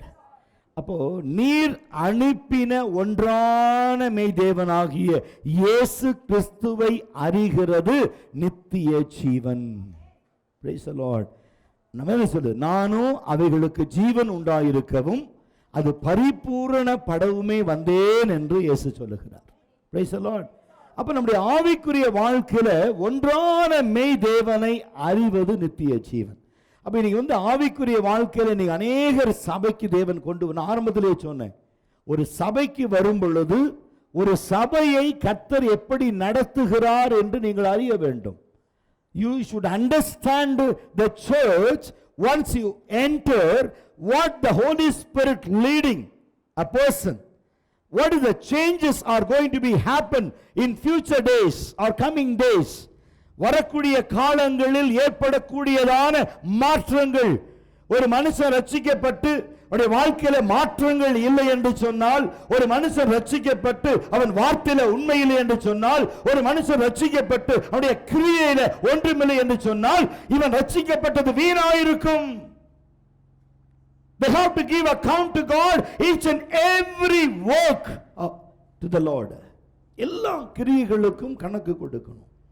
அப்போ ஒரு மாற்றத்தை கர்த்தர் எதிர்பார்க்கிறார். அப்ப வேதம் என்ன சொல்லுது? ஒன்றான மெய் தேவனாகிய கர்த்தரை அறிவது நித்திய ஜீவன். அது அடுத்த வசனத்தை வாசிங்க. பூமியிலே நல்லா சொல்லு, நல்ல கவுனிங்க. இன்னைக்கு ஆவிக்குரிய வாழ்க்கையில கிறிஸ்து நம்மை ரட்சிப்பில் நடத்தி இருக்கிறார். Okay, we are leading by the Holy Spirit. கர்த்தருடைய வழி நடத்துதல் நடத்தப்பட்டு கொண்டு இருக்கிறோம். அவர் நம்மை நடத்தி கொண்டு இருக்கிறார். அப்ப என்ன சொல்றாரு இங்க? இரண்டாவது காரியம் என்ன சொல்றாரு? முதல்ல மெய் தேவனை அறிவதே உனக்கு நித்திய ஜீவன். அடுத்தது நல்ல கவுனிங்க. அப்ப இயேசு கிறிஸ்து பூமியிலே இருந்த நாட்களில் என்ன செய்தாராம்? என்ன செஞ்சாராம்? பிதாவை மகிமைப்படுத்தி கொண்டே இருந்தார். நேற்று சொன்னேன், இயேசு சுவாமி கானா ஊரில் ஒரு திருமண வீட்டில் திராட்சை ரச தண்ணீரை ஒரு ரசமாய் மாற்றினார். அதற்கு நான் ஒரு கேள்வி கேட்டேன். இயேசு கிறிஸ்து ஏன் ஒரு திருமண வீட்டில் தண்ணீரை திராட்சை ரசமாய் மாற்ற வேண்டும்? ஒரு கேள்வி கேட்டேன். இரண்டாவது ஒரு கேள்வி, இங்கே இதை செஞ்சவர் தான் சோதனைக்குட்படும் பொழுது பிசாசு சொல்லுகிறான், நீ மிகுந்த பசியாயிருக்கிறீர், ஏன் இந்த கல்லுகளை எல்லாம் அப்பங்களாய் மாற்றக்கூடாது, உம்மால் கூடுமே என்று சொல்லுகிறான். ஆனா இயேசு அதை செய்யவில்லை. அப்ப பதில் என்ன வந்துச்சுன்னா, அம்மாவோட பேச்சை கேட்டுட்டு இயேசு தண்ணீரை ரசமாய் மாற்றினார். இப்ப நான் சொன்னேன், இயேசுடைய கிரியையில ரெண்டு இருந்துச்சு. எதையுமே தனக்காக செய்வதில்லை, எல்லாமே மற்றவங்களுக்காக. ஜீசஸ் கிரைஸ்ட்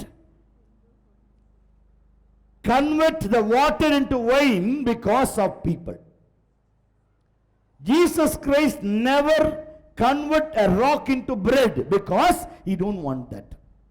தனக்கென்று எதையுமே அவர் என்ன செய்யல, தனக்குன்னு எது எடுத்து வைக்கல.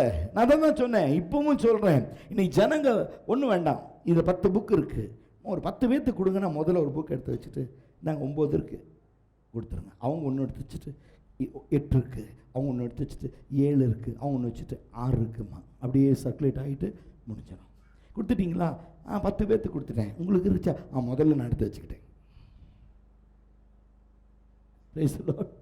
என்னது இது? என்னது இது? What is this? What is this? Selfishness. God cannot help the people, those who have selfishness in their life. Selfishness இருக்கிறவங்க வாழ்க்கையில ஏசு அற்புதம் செய்ய முடியாது. அது தண்ணீரா இருக்கு, ரசமா இருக்கட்டும், விஷமா இருக்கட்டும். வேதம் சொல்லுது, சாவுக்கு ஏதுவான ஒன்றை குடித்தாலும் அது உன்னை சேதப்படுத்தாதுன்னு என்ன அர்த்தம்? தண்ணீரை ரசமா மாற்றினது விஷத்தை ரசமா மாற்றிடுவார். பை ஃபெய்த், பை ஃபெய்த், விசுவாசத்தினாலே சாவுக்கு ஏதுவான ஒன்றை குடித்தாலும் அது உங்களை சேதப்படுத்தாது. என்ன அர்த்தம் அப்படின்னா? அப்படின்னா என்ன அர்த்தம்? உங்கள் வீட்டில் பாலெல்லாம் கெட்டு போச்சுன்னா பாஸ்டர் கொடுத்துருவோன்னு கொண்டு வந்துடாதீங்க, அந்த அர்த்தம் இல்லை. சாப்பாடு கெட்டு போச்சுன்னா பாஸ்டர் வீட்டுக்கு அனுப்பிடுவோன்னு அனுப்பிடாதீங்க, அது அர்த்தம் இல்லை. எங்களுக்கு அவசியமாக பாருங்க, எதற்காக இந்த வேதத்தை எழுதுகிற காலத்தில் ஏன் இதை எழுதுனாங்க அப்படின்னா, சீஷர்கள் அநேகரை கொலை செய்யும்படிக்கு இயேசு வானத்திற்கு எடுத்துக்கொண்ட பிறகு, நான் நல்லா கவனிக்கணும், இயேசு வானத்திற்கு எடுத்துக்கொள்ளப்பட்ட பிறகு அநேக சீஷர்களை துன்பப்படுத்தினார்கள் வேதம் சொல்லுது. அப்ப துன்பப்படுத்தும் என்ன செஞ்சாங்க? அவங்கள விருந்துக்கு அழைப்பதை போல விருந்துக்கு அழைத்து அந்த விருந்தில் என்ன செஞ்சு கொடுத்தாங்க? சாப்பாட்டில் விஷத்தை கலந்து கொடுத்தாங்க. அவங்க பாட்டுக்கு சாப்பிட்டுட்டு, ஐயா வயிறு நிறைய போஜனம் கொடுத்தீங்க, கர்த்தர் உங்களை ஆசீர்வதிப்பார்னு சொன்னாங்க. அந்த ஆசீர்வாதமும் தங்கி இருந்துச்சு, இவங்களுக்குள்ள போன விஷம் வேலை செய்யலை. அதுக்கு பிறகுதான் பரிசுத்த ஆவியினால் ஏவப்பட்டு வேதம் எழுதினாங்க, நீங்க சர்ப்பத்தை எடுப்பார்கள். எடுத்தாங்களே, மெலித்தா தீவில் எடுத்தாங்களே, சர்ப்பத்தை எடுத்தாங்களா? சர்ப்பத்தை எடுக்கணும்னு எடுக்கல. நல்லா கவனிக்கணும். பாஸ்டர், ஒரு பாம்பு எங்க வீட்டுக்குள்ள பூந்துருச்சு, வேதம் சொல்லுது விசுவாசிக்கிறவர்களால் நடக்கும் அடையாளங்கள் சர்ப்பத்தை எடுப்பார்கள்னு போட்டிருக்கு. எங்க நாங்க விசுவாசி ஆகலை, நீ விசுவாசி தானே, வந்து கொஞ்சம் பாம்பை எடுங்கன்னா நான் எடுக்க மாட்டேன். ஏன்னா மெலித்தா தீவில் அவன் பாம்பை எடுக்கல, அவன் விறகு எடுத்தான். சத்தமா சொல்லுங்க, அவன் விறகு எடுத்து போட்டான். அதற்குள் இருந்த ஒரு கட்டுவிரியன் பாம்பு அவன் கையை கவி கொண்டது. It is unfortunate. Okay, it is unfortunate. It is not purposely done anything. அந்த கட்டுவரி இருந்திருந்தா அவர் தொட்டே இருக்க மாட்டாரு. விறகை அள்ளி போடும்போது அந்த விறகுக்குள் இருந்த ஒரு கட்டுவிரியன் அவன் கையை கடித்தது. உடனே மெலித்தா தீவு ஜனங்களுக்குள்ள நம்பிக்கை, சர்ப்பம் கடிச்சுச்சுன்னா அந்த நாட்டின் வழக்கப்படி அங்க இருக்கக்கூடிய பாம்புகள் எல்லாம் மிக விஷம் உள்ளது, கொடிய விஷம் உள்ளது, அது கடிச்ச உடனே செத்துருவாங்க. இப்ப கூட பாருங்க, சில நேரங்களில் நீங்க கேரளால ஒரு சின்ன ஒரு ஊர் இருக்கு, ஓகே, காணிக்குளம் என்று சொல்லுகிற ஒரு இடம், அது ஃபுல்லும் வெறும் ஃபாரஸ்ட் தான், முந்திரி காடு தான். பாருங்க, அவங்க சொன்னாங்க, நீங்கள் எதை வேணாலும் தொடுங்க, எங்கே வேணாலும் போங்க, எதை வேணாலும் பறித்து சாப்பிடுங்க, ஆனால் பாம்புகிட்ட மட்டும் போயிடாதீங்க. இங்கே இருக்கிற பாம்புகளுக்கு அதிக விஷமுள்ள பாம்பு. இந்த பாம்புகளை பரிசோதனைக்காக வந்து பிடிச்சிட்டு போயிட்டு இருக்காங்க. பல நாடுகளுக்கு இங்கிருந்து பாம்புகள் வெளிநாடுகளுக்கு எக்ஸ்போர்ட் பண்ணுறாங்க. இதில் கூட விஷத்தை எடுத்து அதன் தன்மையை ஆராய்ந்து அதற்கு மருந்துகள் கண்டுபிடிக்கிறாங்க. இது கொடிய விஷம் உள்ளது, கடிச்ச உடனே அடுத்து செத்து போயிடுவான். ஹாஸ்பிட்டல் வரைக்கும் நான் தூக்கிட்டு போக முடியாது, எந்த மருத்துவமும் எந்த காரியமும் பிரயோஜனப்படாது. அப்படிப்பட்ட ஒரு காலகட்டம் தான் மெலித்தா தீவில் இருந்துச்சு. மெலித்தா தீவில் கூடிய அந்த கட்டுவரியன் பாம்பு கடிச்ச உடனே என்ன ஆச்சு, பவுல் வீக்கம் கண்டு சாவான் என்று ஜனங்கள்லாம் பார்த்துட்டு இருக்கும் போது அவன் சாகல. ஏன் சாகல? சர்ப்பத்தை கையில் எடுப்பார்கள், அந்த சர்ப்பம் அவனை கடிச்சாலும் விஷம் உடம்புல ஏறினாலும் அவன் சாக மாட்டான், வேதம் சொல்லுது. ஏன்னா கர்த்தர் அவனோடு கூட இருக்கிறார்.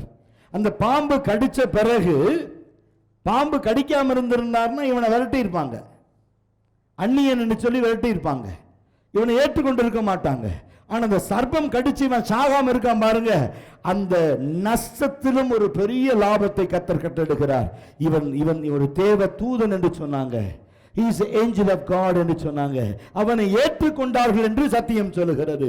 அப்போ ஒரு வாழ்க்கையில வருகிற ஒவ்வொரு உபத்திரவத்திலும், உன் வாழ்க்கையில வருகிறதான ஒவ்வொரு சோதனையிலும், உன் வாழ்க்கையில வருகிறதான ஒவ்வொரு நெருக்கத்திலும், உன் வாழ்க்கையில வருகிறதான ஒவ்வொரு காலகட்டத்திலும் சோதனை நீ சகித்து கடந்து போகும் பொழுது உன்னை பார்க்கிற அநேகரை நீ ஆதாயப்படுத்திக் கொள்ளுவாய். உன்னை பார்க்கிற அநேகர் கிறிஸ்துவை ஏற்றுக்கொள்ளுவார்கள். உன்னுடைய உபத்திரவத்தின் வழியாய், உன் நிந்தையின் நிமித்தமாய், உன் அவமானத்தின் நிமித்தமாய், உன்னுடைய பாவத்தின் நிமித்தமாய் கர்த்தர் உன்னை மாற்றும் பொழுது நீ சாட்சியாக அநேகருக்கு நீ எழும்பும் பொருட்டு கர்த்தர் இதை உனக்கு முன் வைத்திருக்கிறார். இப்ப வாசிச்சு பாருங்க, ஒன்றான மெய் தேவனை அறிவதே நித்திய ஜீவன். அடுத்தது பாருங்க, அவர் பூமியிலே மகிமைப்படுத்தினேன், இன்னமும் மகிமைப்படுத்துவேன். நம்ம வேலை என்ன? ஒரு கிறிஸ்துவனுடைய வேலை என்ன? நாம் பாருங்க, இன்னைக்கு ஜனங்க சொல்லுவாங்க, இன்னைக்கு ஏன் ஒரு கிறிஸ்துவனுக்கு என்னையா வேலை? ஒரு பாஸ்டர் கேட்கிறார், அவங்கவுங்க வேலையை அவங்கவுங்க பார்த்து, கிறிஸ்துவ வேலை. ஆனா முதல் வேலை என்ன? அவரை மகிமைப்படுத்துவார். சரி, முதல் காரியம், நீங்கள், ஏனென்றால் நீங்கள் உலகத்தில் உண்டாயிருக்கிற எல்லா ஆவிகளை நம்பாமல் எவைகள் தேவனால் உண்டாயிருக்கிறதோ என்று ஆராய்ந்து பார்த்து உங்களை காத்துக்கொள் என்று முதலாவது பார்க்கிறோம். தேவனால் பிறந்தவன் பாவம் செய்ய மாட்டான், அவன் தன்னை காத்துக் கொள்ளுவான், அவன் பெரிதாக அசைக்கப்படுவதில்லை, கர்த்தர் அவனோடு இருப்பார். அதுக்கு அடுத்த கண்டினியூஷன் என்ன சொல்றாரு இங்கே, அநேக ஆவிகள் இருக்கு உலகத்தில். எது தேவனால் உண்டானது, எது தேவனால் உண்டாகலை, அதை தெரிஞ்சுக்கங்க. ஃபர்ஸ்ட் ஒரு ஆத்துமாவுக்காக ஜெபிக்கிறதுக்கு முன்னாக, ஒரு ஆத்துமாவுக்கு ஜெபிக்கணும் இல்லைன்னு சொல்ல, அது நம்முடைய கடமை, நம்முடைய வேலை. ஆனால் எந்த ஆத்துமாவுக்கு ஜெபிக்கணுங்கிறது ரொம்ப முக்கியமான ஒரு காரியம். Price the Lord. ஹென்றி ஜோப்பல் என்று சொல்லுகிற ஒரு தேவனுடைய ஊழியக்காரன் சவுத் ஆப்பிரிக்கா ஊழியத்திற்கு மிகுந்த பாரத்தோடு போனார். ஹென்றி ஜோப்பல் என்று சொல்லுகிறவர் சவுத் ஆப்பிரிக்கா நாட்டுக்கு ஊழியத்துக்கு போனார். அங்கே இவர் போன ஊழியத்துக்கு போன இடங்களில் ஒரு பயங்கரமான ஒரு தொத்து வியாதி இருந்தது, ஒரு வியாதி பரவி இருந்தது. அப்போ அங்கே இறங்கணுன்னு கேட்டாங்க, நீ எந்த தேசத்துக்கு போகிறீங்க, எந்த இடத்துக்கு போகிறீங்க, எந்த பகுதிக்கு போகிறீங்க, எல்லாம் எங்களுக்கு ரெக்கார்ட் பண்ணுங்கன்னு சொன்னாங்க. அப்போ அவர் சொன்னார், நான் இந்த இடத்துக்கு, இந்த பகுதிக்கு, இந்த இடத்துக்கு ஊழியத்திற்காக நான் போகிறேன். அப்போ சொன்னாங்களா அவங்க அங்கே இமிக்ரேஷன் கொடுக்குறவங்க சொன்னாங்க, we cannot send you that place, we cannot send you because the place is very difficult to back to your land, back return to home. That is very difficult place. The sickness is spreaded around that area. The everyday people are dying for the sickness. We cannot identify what is a sickness, how to, they never found any medicine for it. Please don't go. We cannot give you, we are not allow you to go to the place. Achanara, see, I purchased my ticket, I got my visa, I want to go. This is 6 months back you applied visa. Those days nothing, but today the situation is very critical. You cannot enter the place. But Henry Joppel said very clearly, no, I want to go. Because of that only I want to go. Because Jesus Christ healed many sick people. Jesus healed many sick people. Even the people, those who are going to die, I want to share the gospel to them. முதல் நாள் போனார். இந்த ஜனங்கள்லாம் ஏக்கத்தில் தங்களை தேசம் கைவிட்டுருச்சு, உங்களை காப்பாற்ற முடியாது, மருந்து இல்லை, மாத்திரை இல்லை, கண்ணு முன்னாடி பிள்ளை சாகிறான், கண்ணு முன்னாடி மனைவி சாகிறா, கண்ணு முன்னாடி கணவன் சாகிறான், கண்ணு முன்னாடி ஒரு மரணம் நடக்குது. எடுத்துக்கொண்டு போய் போடுறதுக்கு கவர்மெண்ட் ரிஸ்ட்ரிக்ட் பண்ணிட்டாங்க, இந்த பாடியை புதைக்கக்கூடாது, இதை எரிக்கணும்னு சொல்லி அதுக்கான விறகுகளை கொண்டு வந்து அடுக்கி வச்சாங்க சுற்றிலும். அதற்காக பெட்ரோலியம் ப்ராடக்ட் அதை கொண்டு வந்து டின்னு பேரல் கொண்டு வச்சாங்க. அவங்க என்ன செஞ்சாங்க, இறந்தோடனே விறகு அடுக்க வேண்டியது, கொளுத்தி போட்டுற வேண்டியது, அப்படி எரிஞ்சு சாம்பல் ஆயிட்டு ஒன்றுன்னா. இப்போ இந்த இடத்துக்கு போகணுன்னா என்ன செஞ்சுட்டு இருந்தாங்க, எல்லாம் உணவு கொடுக்க போகலை ஜனங்க, மாற்று வஸ்திரம் கொடுக்க போகலை, தண்ணீர் குடிக்க தண்ணீர் இல்லை, அங்கே இருக்கிற அங்கே இருக்கிறதையே அவங்க என்ன செஞ்சாங்க, வியாதி கொடுமையாக இருந்துச்சு. ஹென்றி ஜோப்பல் போன உடனே என்ன செஞ்சாரு, அந்த ஜனங்களை பார்த்து முழங்கால் படி போட்டு கதறி அழுதார், ஆண்டவரே இந்த ஜனங்களை காப்பாற்ற யாரும் இல்லையா, அதற்காகவே அனுப்பி இருக்கிறீர்கள் என்று சொல்லி. ஆனா he never afraid for the sickness or anything. He entered the place. 2 days, 3 days he put his hand on the people and prayed. No miracle happened. Fourth day he started coughing. That is a symptom. From the nose, from the mouth, from the ears, bleeding started continually. He cannot control. He identified he is going to die. Then till the death, he said, he proclaimed the word of God to the people. Even I am going to die. Even you people going to die. Why can't you accept Jesus Christ is the Savior? Praise the Lord.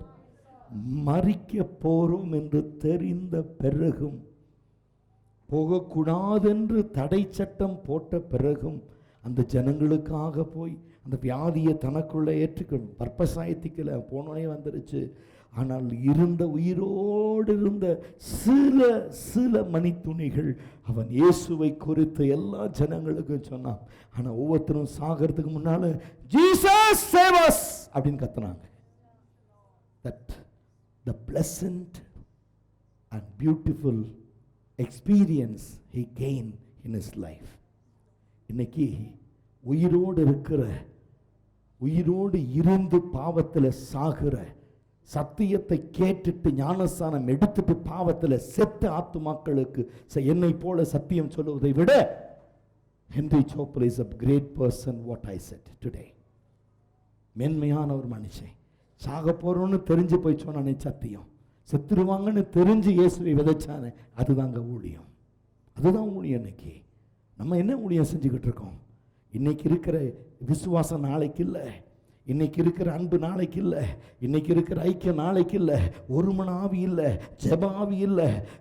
there is no expectation that Christ is going to come. நமக்குள்ள ரட்சிப்பின் அனுபவம் இல்லை.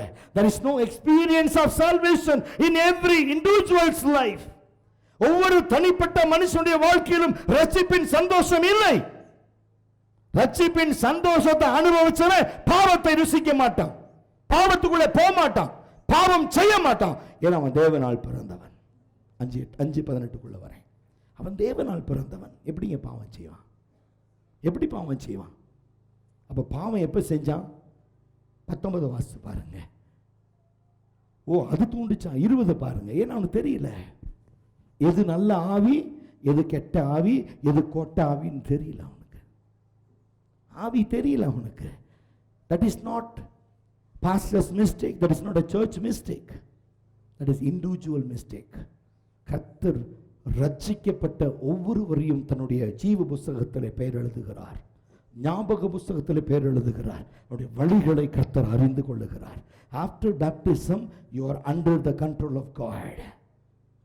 You are under the control of God.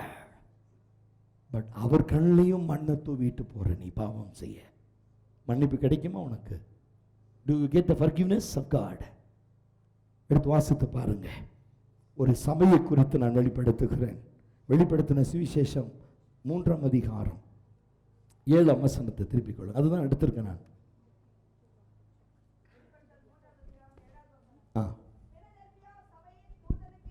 Philadelphia சபையின் தூதனுக்கு எழுதுகிறதாவது, பரிசுத்தம் உள்ளவரும் என் தேவன் யாரு?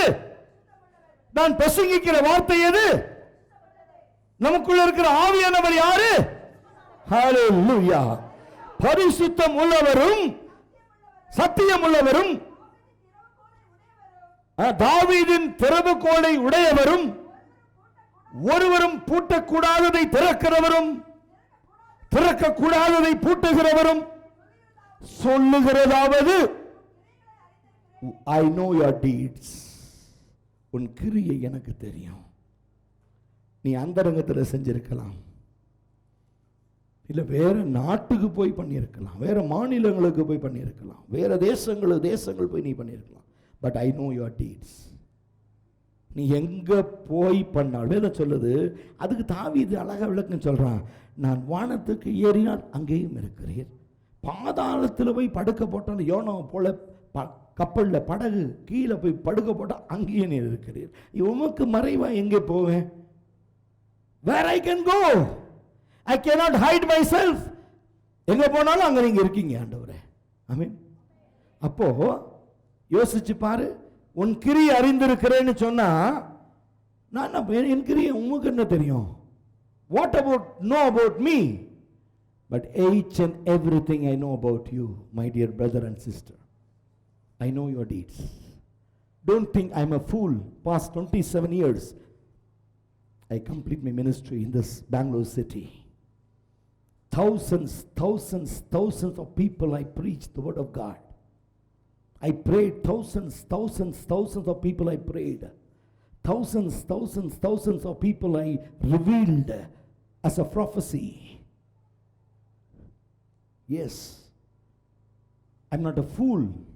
Stand before you. I know your deeds, says the Lord God Almighty. தேவனால் பிறந்தவன் தேவனை அறிந்திருக்கிறான். Praise the Lord. Those who born of spirit that never commit sin. Amen. Don't think that smoking or alcoholic or anything, but whatever you do anything against God, that is the greatest sin in this world. Praise the Lord. Praise the Lord. You ignore word of God, or you never accept your nature, that is sin. I can list out. I can tell you that is 73. 33 is we are very cautious. And 40 is hidden in my life and your life. ஒளிந்திருக்கிறது, உனக்குள் எனக்குள் ஒளிந்திருக்கிறது. ஆனால் இன்னைக்கு தேவன் விரும்புகிற ஒரே ஒரு காரியம், ஏன் அந்த பாவம் உனக்குள்ள இருக்கு தெரியுமா? நீ தேவனை அறியல, தேவனை அறியல, அந்த ஆவி என்னன்னு தெரியல. அதனால தான் அந்த பாவம் உனக்குள்ள இன்னும் உட்கார்ந்துகிட்டு இருக்கு. நீ தேவனால் பிறந்தவனாய் இருப்பாயானால் அது என்னைக்கோ உன்னை விட்டு ஓடி இருக்கும்.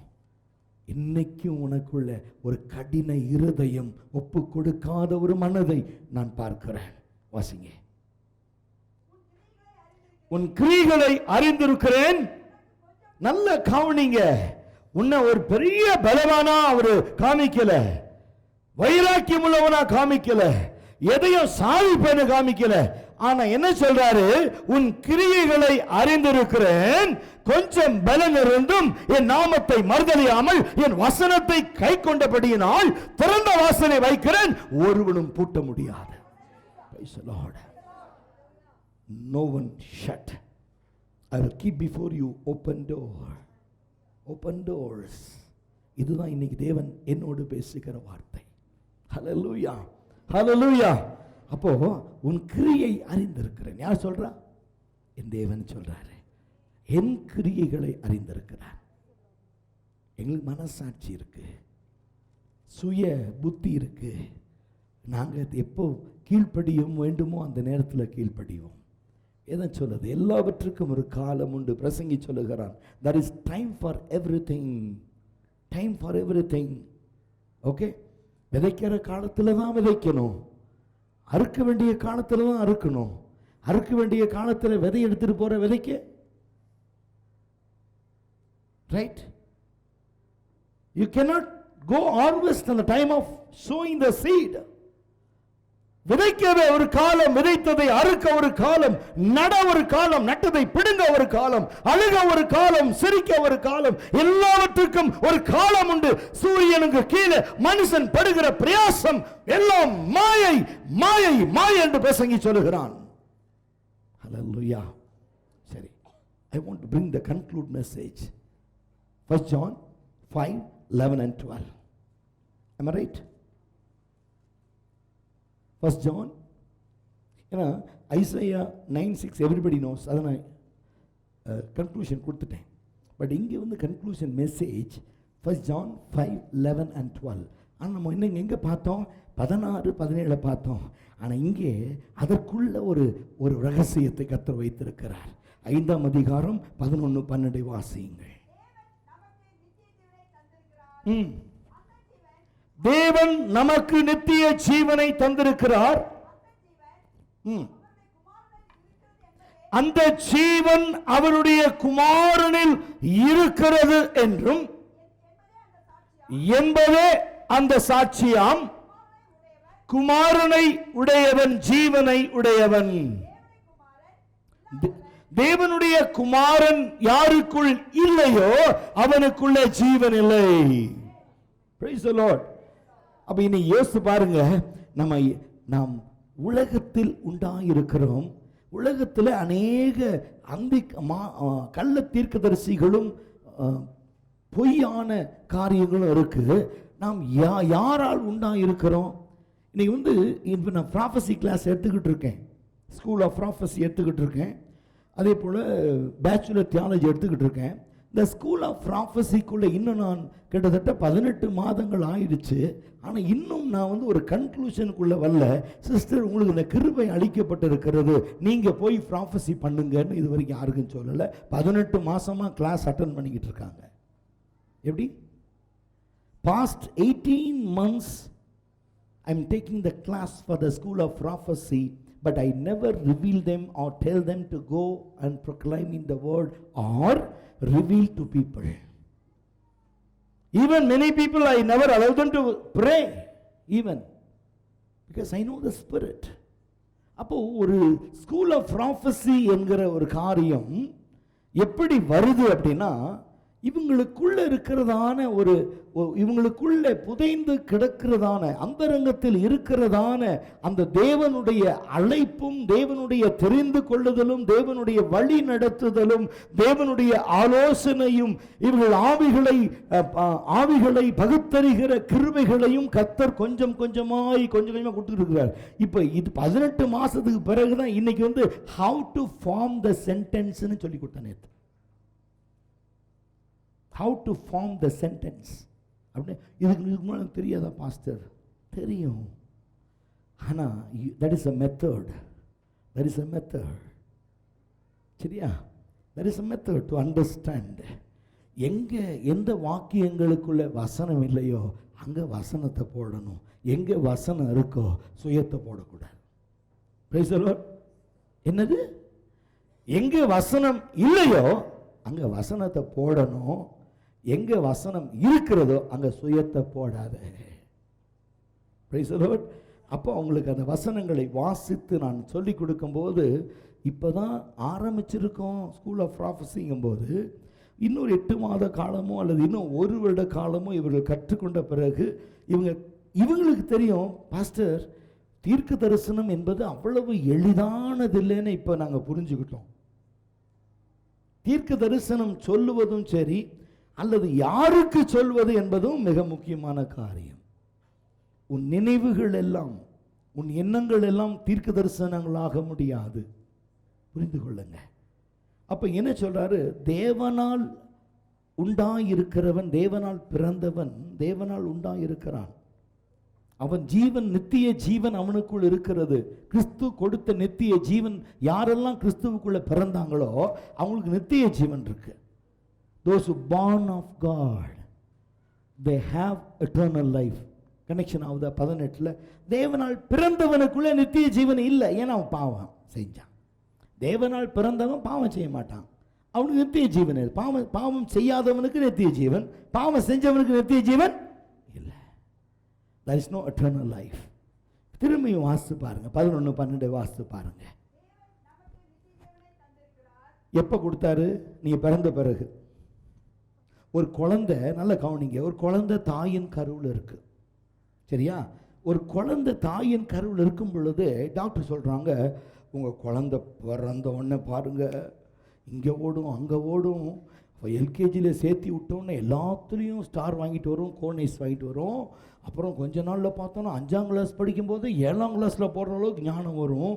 அப்போ மெடிக்கல்ஸ் பாருங்கள் ஸ்டேட்லேயே ஃபஸ்ட்டு வரும். அப்புறம் பாருங்கள் பெரிய டாக்டர் ஆகிட்டு எனக்கு குழந்தை பிறக்கும்போது உன் பிள்ளை தான் வைத்தியம் பார்க்கும். எப்போ சொல்கிறது இது கதை? ஒரு அம்மா பிரசவத்துக்காக போயிருக்குது டாக்டர்கிட்ட. டாக்டர் சொல்கிறாங்க, ப்ராஃபஸியா. அவன் வீட்டுக்காரருக்கு அவ்வளோ நேரம் பொறுமையாக கேட்டு, டாக்டர் நீங்கள் சொல்லலாம் நடந்தால் உங்களுக்கு நாங்கள் ஸ்வீட் வாங்கி தரோம், இப்போ நல்லபடியாக குழந்தைய பெற்றெடுக்கிறதுக்கு உதவி செய்யுங்க. அதாவது கல்யாணமே ஆகலை, இன்னும் வேகமாக சொல்ல மாப்பிள்ளையே பார்க்கல. பிறந்தா பிள்ளைக்கு தான் பேர் வைப்பேன். என்ன பொண்ணு குழந்தை பிறக்கும்? ஆம்பளை பிறந்த பிள்ளை பிறந்தா இது, பொம்பளை பிள்ளை பிறந்தா இது. அவங்களும் நடந்துக்கிட்டே கனவு காண்றாங்க. அப்துல் கலாம் பிள்ளைகள். அப்துல் கலாம் பற்றி எனக்கு ரொம்ப ஒரு மதிப்பு மரியாதையும் இருக்குது, ரொம்ப மரியாதை இருக்குது எனக்கு அப்துல் கலாம் மேலே. ஒரு முறை ராஷ்டிரபதி பவனில் கவர்னருடைய மாளிகையில் அப்துல் கலாமுடைய கூட வேலை செய்கிற சில பணி ஆட்கள் இருக்காங்க இல்லையா, பிரசிடெண்ட்டுடைய பிளேஸில். அப்போ அங்கே இருக்கிற ஒரு மனிதன் இன்னொருத்தனோடு பேசிக்கிட்டு இருக்கான். அவர் அப்துல் கலாமோட ரொம்ப நெருங்கிய பழக்கமுடையவர். அப்போ இவர் போய் அவர்கிட்ட சொன்னாராம், எனக்கு இந்த இடத்துல வேலை செய்து பிடிக்கல, பிரசிடெண்ட் மாளிகையில் வேலை செய்து எனக்கு பிடிக்கல. என்னுடைய profession I want to be a pilot. நான் ஒரு ஏர்க்ராஃப்ட் எடுத்து நான் பறக்கணும், வானத்தில் பறக்கணும். பேசஞ்சர் ஃப்ளைன் ஆகட்டும், இல்லை டொமெஸ்டிக்காக இருக்கட்டும், இல்லை எதாக இருந்தாலும் பரவாயில்ல இல்லையா, ஏதாவது ஒன்று இருந்தால் பரவாயில்ல, நான் பறக்கணும்னு ஆசைப்படுறேன், I want to be a pilot அப்படின்னு சொல்லிட்டு இவர் சொல்லிட்டார். ஒரு சமயம் கிடைக்கும்போது இந்த மனிதன் என்ன பண்ணிட்டார், அந்த மெசேஜ் அப்துல் கலாமுக்கு பாஸ் பண்ணிட்டார். ஐயா, உங்கள் இதில் வேலை செய்கிற ஒரு நல்ல மனிதர், அவருக்கு இங்கே வேலை செய்யல பிடிக்கல, அவருக்கு பைலட்டாக போகணும்னு ரொம்ப ஆசைப்படுறாரு அப்படின்னா நல்ல ஆசை தானே, ஒரு நாளைக்கு அவனை பார்த்து நானே பேசுகிறேன் அப்படின்னு சொல்லிட்டு அப்துல் கலாம் அவர் ஒரு சந்திக்கிற வாய்ப்பு வரும்போது அவர் கூப்பிட்டு சொன்னாராம், நான் உன்னை குறித்து நான் கேள்விப்பட்டேன், நீ வந்து பைலட்டாக போகணும்னு ஆசைப்படுறியாமே, விமானத்தை ஓட்டணும்னு ஆசைப்படுறியாமே. Yes, very good, I appreciate, you go it அப்படின்னாராம். அப்புறம் திரும்பி, தம்பி ஒரு நிமிஷம், என்னய்யா, எனக்கு ஒரு ஆசை, எனக்கும் இங்கே இருக்க பிடிக்கல, நானும் சீக்கிரம் வெளியே போயிடணும்னு ஆசைப்படுறேன், எனக்கும் விமானத்தில் பறக்கணும்னு ஆசை. என்னையா சொல்கிறீங்க? ஆமாப்பா, நீ பைலட்டாக ஓட்டுற பிளேனில் ஒரு சாதாரண பேசஞ்சராக உட்காந்துட்டு வரணும்னு எனக்கு ஆசை. எவ்வளோ பிரசிடென்ட்டு சொல்கிறாரு, தன்னிட்ட வேலை செய்கிறவங்ககிட்ட நம்ம சொல்லுவோமா?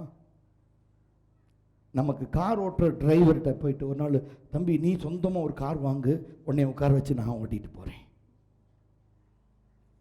நானா? இவனுக்கா? கொண்டு போடுவேன், கொண்டு இல்லையா? ஆனால் அந்த மனுஷனை உயர்த்தினது கர்த்தர், அவருடைய தாழ்மை. Price the Lord. தாழ்மை சொல்கிறாரு, நீ ஓட்டுப்பா, நான் பின்னால் உட்காந்துட்டு வரேன், ஒரு பேசஞ்சராக உட்கார்றதுக்கு எனக்கு ஆசை, நீ ஓட்டு, நான் உட்காந்துட்டு வரேன். யாராவது சொல்லுவாங்களா இன்னைக்கு? யாராவது சொல்லுவாங்களா? இதுதான் கிறிஸ்துவின் அன்பு. அவர் நிறைய பைபிள் படிக்கிறவர், வேதத்தை கரைச்சி குடித்தவர். என்னன்னா வெளிப்படையாக அவரால் சொல்ல முடியாது, வெளிப்படையாக சொல்ல முடியாது. அவருடைய கருத்துக்கள் எல்லாம் நீங்கள் பாருங்கள், கருத்துக்களை பாருங்கள். ஒரு நாள் தன்னுடைய பிஏ வந்து சொன்னாராம், ஐயா நாளைக்கு காலையில் இந்த ஸ்கூலில் நீங்கள் ஸ்பீச் கொடுக்குறீங்க ஐயா. எந்த ஸ்டாண்டர்டு எந்த ஸ்டாண்டர்டு? அவர் சொன்னாராம், 5th standard 6th ஸ்டாண்டர்ட்லேருந்து up to 10th வரைக்கும் நீங்கள் போய் அங்கே நிறைய எத்தனை பிள்ளைங்க இருப்பாங்க, ஒரு 1000 பேர் இருப்பாங்க. ஐயோ என்ன, ஏன்னா அவருடைய வாழ்க்கையில் எல்லாம் சொல்கிற ஒரு காரியம், அவர் வந்து 2 கோட்டு தான் வச்சுருந்தாராம், 2 சூட்டு தான் வச்சுருந்தாராம். அதை மாற்றி மாற்றி போட்டுக்குவாராம். அநேக புஸ்தகங்களை விலை கொடுத்து வாங்கி படிச்சுக்கிட்டே இருப்பாராம். இரவும் பகலும் புஸ்தகங்களை படிச்சுக்கிட்டே இருப்பாராம், புஸ்தகங்களை எழுதிக்கிட்டே இருப்பாராம். யாராவது வந்து உட்கார்ந்து அவங்களுக்கு ஆலோசனை சொல்லுவார், இந்த புஸ்தகத்தில் இந்த பேஜ் நம்பரில் இந்த மாதிரி போட்டிருக்குன்னு சொல்லுவாராம். அப்படிப்பட்டவர் என்ன கொடுக்கலான்ட்டு யோசிச்சு ராத்திரியெல்லாம் தூங்கவே இல்லையா. அப்போது வந்து கேட்டாரா, என்னங்க கண்ணெல்லாம் ரெட்டாக இருக்குன்னு. இல்லை, நான் இந்த பிள்ளைகளுக்கு ஏதாவது கொடுக்கணும்னு ஆசைப்பட்டேன், என்ன கொடுக்குறதுன்னே தெரியல, சரி லெட் மீ கோ அப்படின்னு சொல்லிட்டு காலை எழுந்திரிச்சு குளிச்சு ரெடி ஆகி காரில் உட்காந்துட்டு போயிட்டாங்க. இந்த பிள்ளைகள்லாம் கைத்தட்டி அவரை வரவேற்கும் போது சொன்னாங்களாம், my dear children, I want to give you something, but I don't have anything presently, I want to give my self to you. இன்றைக்கி ஃபுல்லாக நான் உங்களோட இருக்க ஆசைப்பட்றேன், எல்லோரும் வாங்கன்னு கூப்பிட்டு அவங்க மத்தியில் உட்காந்துக்கிட்டு அந்த பிள்ளைகளோடு பேச ஆரம்பித்தாராம். இந்த ஒவ்வொரு பிள்ளைகள் கண்கள்லையும் கண்ணீர். அந்த ஒவ்வொரு பிள்ளைகளும் அந்த ஃபோட்டோ எடுத்து ப்ரெஸ்ஸுக்கு அனுப்புவாங்க. அதில் கிட்ட உட்காந்துக்கிற பிள்ளைகள்லாம் சொன்னாங்களாம், இவ்வளோ பெரிய மனுஷன் எங்கள் கூட வந்து உட்காந்து, இதுக்கு மேலே நீங்கள் என்னையா கொடுக்கணும் எங்களுக்கு, இதுக்கு மேலே என்னையா கொடுக்கணும்? அதுக்கு மேலே ஒருத்தர் கொடுத்துருக்கிறார், அவர் தான் என்னுடைய இயேசு. அப்துல் கலாம்னால கூட தான் உட்கார முடிஞ்சிச்சு, ஆனால் என் இயேசு ஜீவனையே கொடுக்க முடிஞ்சு. ஆமென், பிரைஸ் தி லார்ட். உலகத்தில் அக்கினியை போட வந்தேன், அது இப்பொழுதே பற்றி எரிய வேண்டும் என்று இருக்கிறேன், ஆனாலும் நான் முழுக வேண்டிய ஒரு ஸ்தானம் உண்டு, அது முழுகும் வரைக்கும் நான் நெருக்கப்படுகிறேன். God always expecting the temple should be cleansed.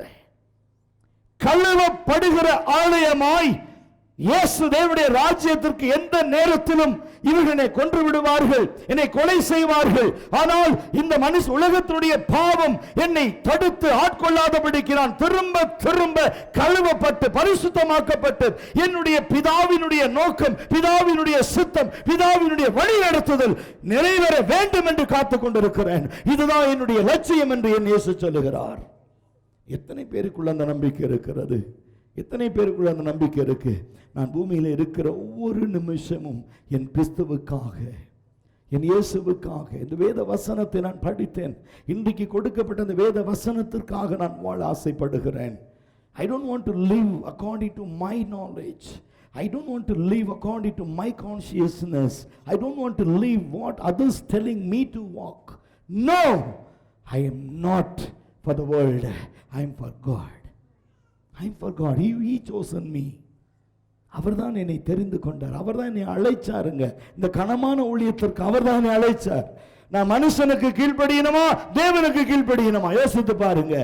இப்ப தேவனுக்கு கீழ்ப்படிகிறவர்களானால் தேவ சித்தம் செய்ய உங்களை ஒப்பு கொடுங்க. தேவ நோக்கம் உங்கள் வாழ்க்கையில நிறைவேற ஒப்பு கொடுங்க. ஆண்டவரே, இனி ஒரு காலம் வராது. If you ignore, don't ever think beyond your knowledge. நீ என்ன வேண்டியதுக்கு மிஞ்சி நீ எண்ணாதே. என்ன வேண்டியதுக்கு மிஞ்சி எண்ணாதே. என்ன, அந்த உலகத்தில் அநேக ஆவிகள் இருக்கு. அந்த ஆவிகள் எது உன்னை பிடித்திருக்கிறது தெரியாது. எது நம்மை we are on the right doctrine, brother. We are on the right step. We are moving. Right spirit we have. We are walking accordingly. If you tell, you will be the witness for God. No confusion. No corrupt mind. Whatever the decision we take and we walk accordingly for God. Everything I said, because of my God, I ready to lose anything. கிறிஸ்துவுக்காக எதையும் நஷ்டமும் குப்பையுமாய் எண்ணுகிறேன். Don't ever do the ministry for the benefit, your own benefit. ஒரு ஊழியத்துக்கு வந்துட்டு பணம் சம்பாதிக்கலாங்கிற எண்ணம் உண்டாகக்கூடாது. ஒரு ஊழியத்துக்குள்ளே வந்துட்டு நாம் பெரியவனாக நம்மை காண்பித்து கொள்ளக்கூடாது. ஒரு ஊழியத்துக்குள்ளே வந்துட்டு நம்மை தேவன் எல்லாத்தையும் நாம் மேலாவும் என்று சொல்லக்கூடாது. இதுதான் கர்த்தருடைய திட்டம். திரும்பி ஒரு தடவை உங்களுக்கு சொல்கிறேன், ஏன்னா அந்த விஷுவல் இல்லாதனால சொல்கிறேன். ஊழியத்தை நாம் எடுக்கிற பொழுது கடந்த வாரத்தில் நான் 5:19 எடுத்தேன். 1 யோவான் 5:19 எடுத்தேன். 5:19க்கு அப்புறம் இது இப்படியே 5:18 முடிச்சிடலாமா அப்படின்னு பார்த்தா முடியாது. அப்போது 5:18 தான் நம்முடைய தீம். தேவனால் பிறந்தவன் பாவம் செய்யான். சரி, பாவம் செய்யலை, அடுத்தது என்ன? அப்போ அதுக்கு முன்னாடி 16-17 ஃபஸ்ட்டு தீமாகவும், 18 2வது தீமாகவும், 20 3வது, 19 3வதாகவும், 20 4வதாகவும், 21 5ஆகவும் நம்ம பிரித்தோம். பிரித்த பிறகு நம்ம என்ன செஞ்சிட்டோம்? 5:20 இன்றைக்கு தியானிக்க வந்தோம். இப்போ 5:20 தியானிக்க வந்த பொழுது நம் இருதயத்தில் தோன்றின காரியங்கள் என்ன அப்படின்னு பார்த்தா, 1 யோவான் 4ஆம் அதிகாரம் 2ஆம் வசனத்தை எடுத்து நான் தியானித்தேன். அதை வாசித்த உடனே மத்தேயு 25:44 எடுத்து வாசித்தேன். அதற்கு பிறகு யோவான் 17:3 எடுத்து சொல்லிக் கொடுத்தேன். அதற்கு பிறகு நம்ம என்ன செஞ்சோம்? திருப்பியும் வெளிப்படுத்த ஏசாயா 6:9 போனேன். அது எல்லாத்துக்கும் தெரிஞ்ச காரியம். நமக்கு ஒரு பாலகன் பிறந்தார், அவர் எப்படி, கிறிஸ்து எப்படிப்பட்டவருங்கிறத பார்த்தோம். அதுக்கு அடுத்தது எங்கே கொண்டு போயிட்டேன் உங்களை? ஜான் 17:3க்குள்ளே போய் அது கண்டினியூஷன் கொண்டு வந்தேன். அதுக்கப்புறம் என்ன செஞ்சோம்? வெளிப்படுத்தின சுவிசேஷம் 3ஆம் அதிகாரம் 7ஆம் வசனத்துக்குள்ளே போனேன். அதுக்கு அடுத்தது கடைசியாக கன்க்ளூஷன் 1 ஜான் 5:11 onwards. அண்டர்ஸ்டாண்ட் ஆச்சா? மெமரி இருக்கா உங்களுக்கு? அப்போது ஒரு வசனத்தை நீங்கள் எடுக்கும் பொழுது ஏதோ கண்ணை மூடிட்டு வளர்றதில்ல. ஏதோ ஒன்று சொன்னால் ஏதோ ஒன்று படிப்பாங்க. இல்லை, that is very clearly steak on to my mind. இன்னைக்கு என்ன பேச வேண்டும்? இப்போ அடுத்த வாரம் செய்தி ஒரு மணி நேரம் டைம் கொடுங்க. 21 நான் ஸ்டார்ட் பண்ணுறேன். கிட்டத்தட்ட 7 வசனத்தை கண்டினியூஷனாக கொடுக்குறேன். அதனுடைய கண்டினியூஷன் வரும். Price the Lord. This is a gift, we should learn it. ஏதோ ஒரு கடையில் விற்கிற புஸ்தகத்தை எடுத்து ஒரு பிரசங்கத்தை ஆயத்தப்படுத்துவதல்ல ஊழியக்காரனுடைய கிருபை. ஏதோ ஒரு பிரசங்கத்தை எடுத்து பேசுவதால் ஊழியக்காரனுடைய கிருபை. இன்னைக்கு வந்தவங்க எத்தனை பேருடைய வாழ்க்கையில தேவன் இன்றைக்கு எனக்காக பேசியிருக்கிறார்? கை வைத்துங்க. Praise the Lord. Glory to God.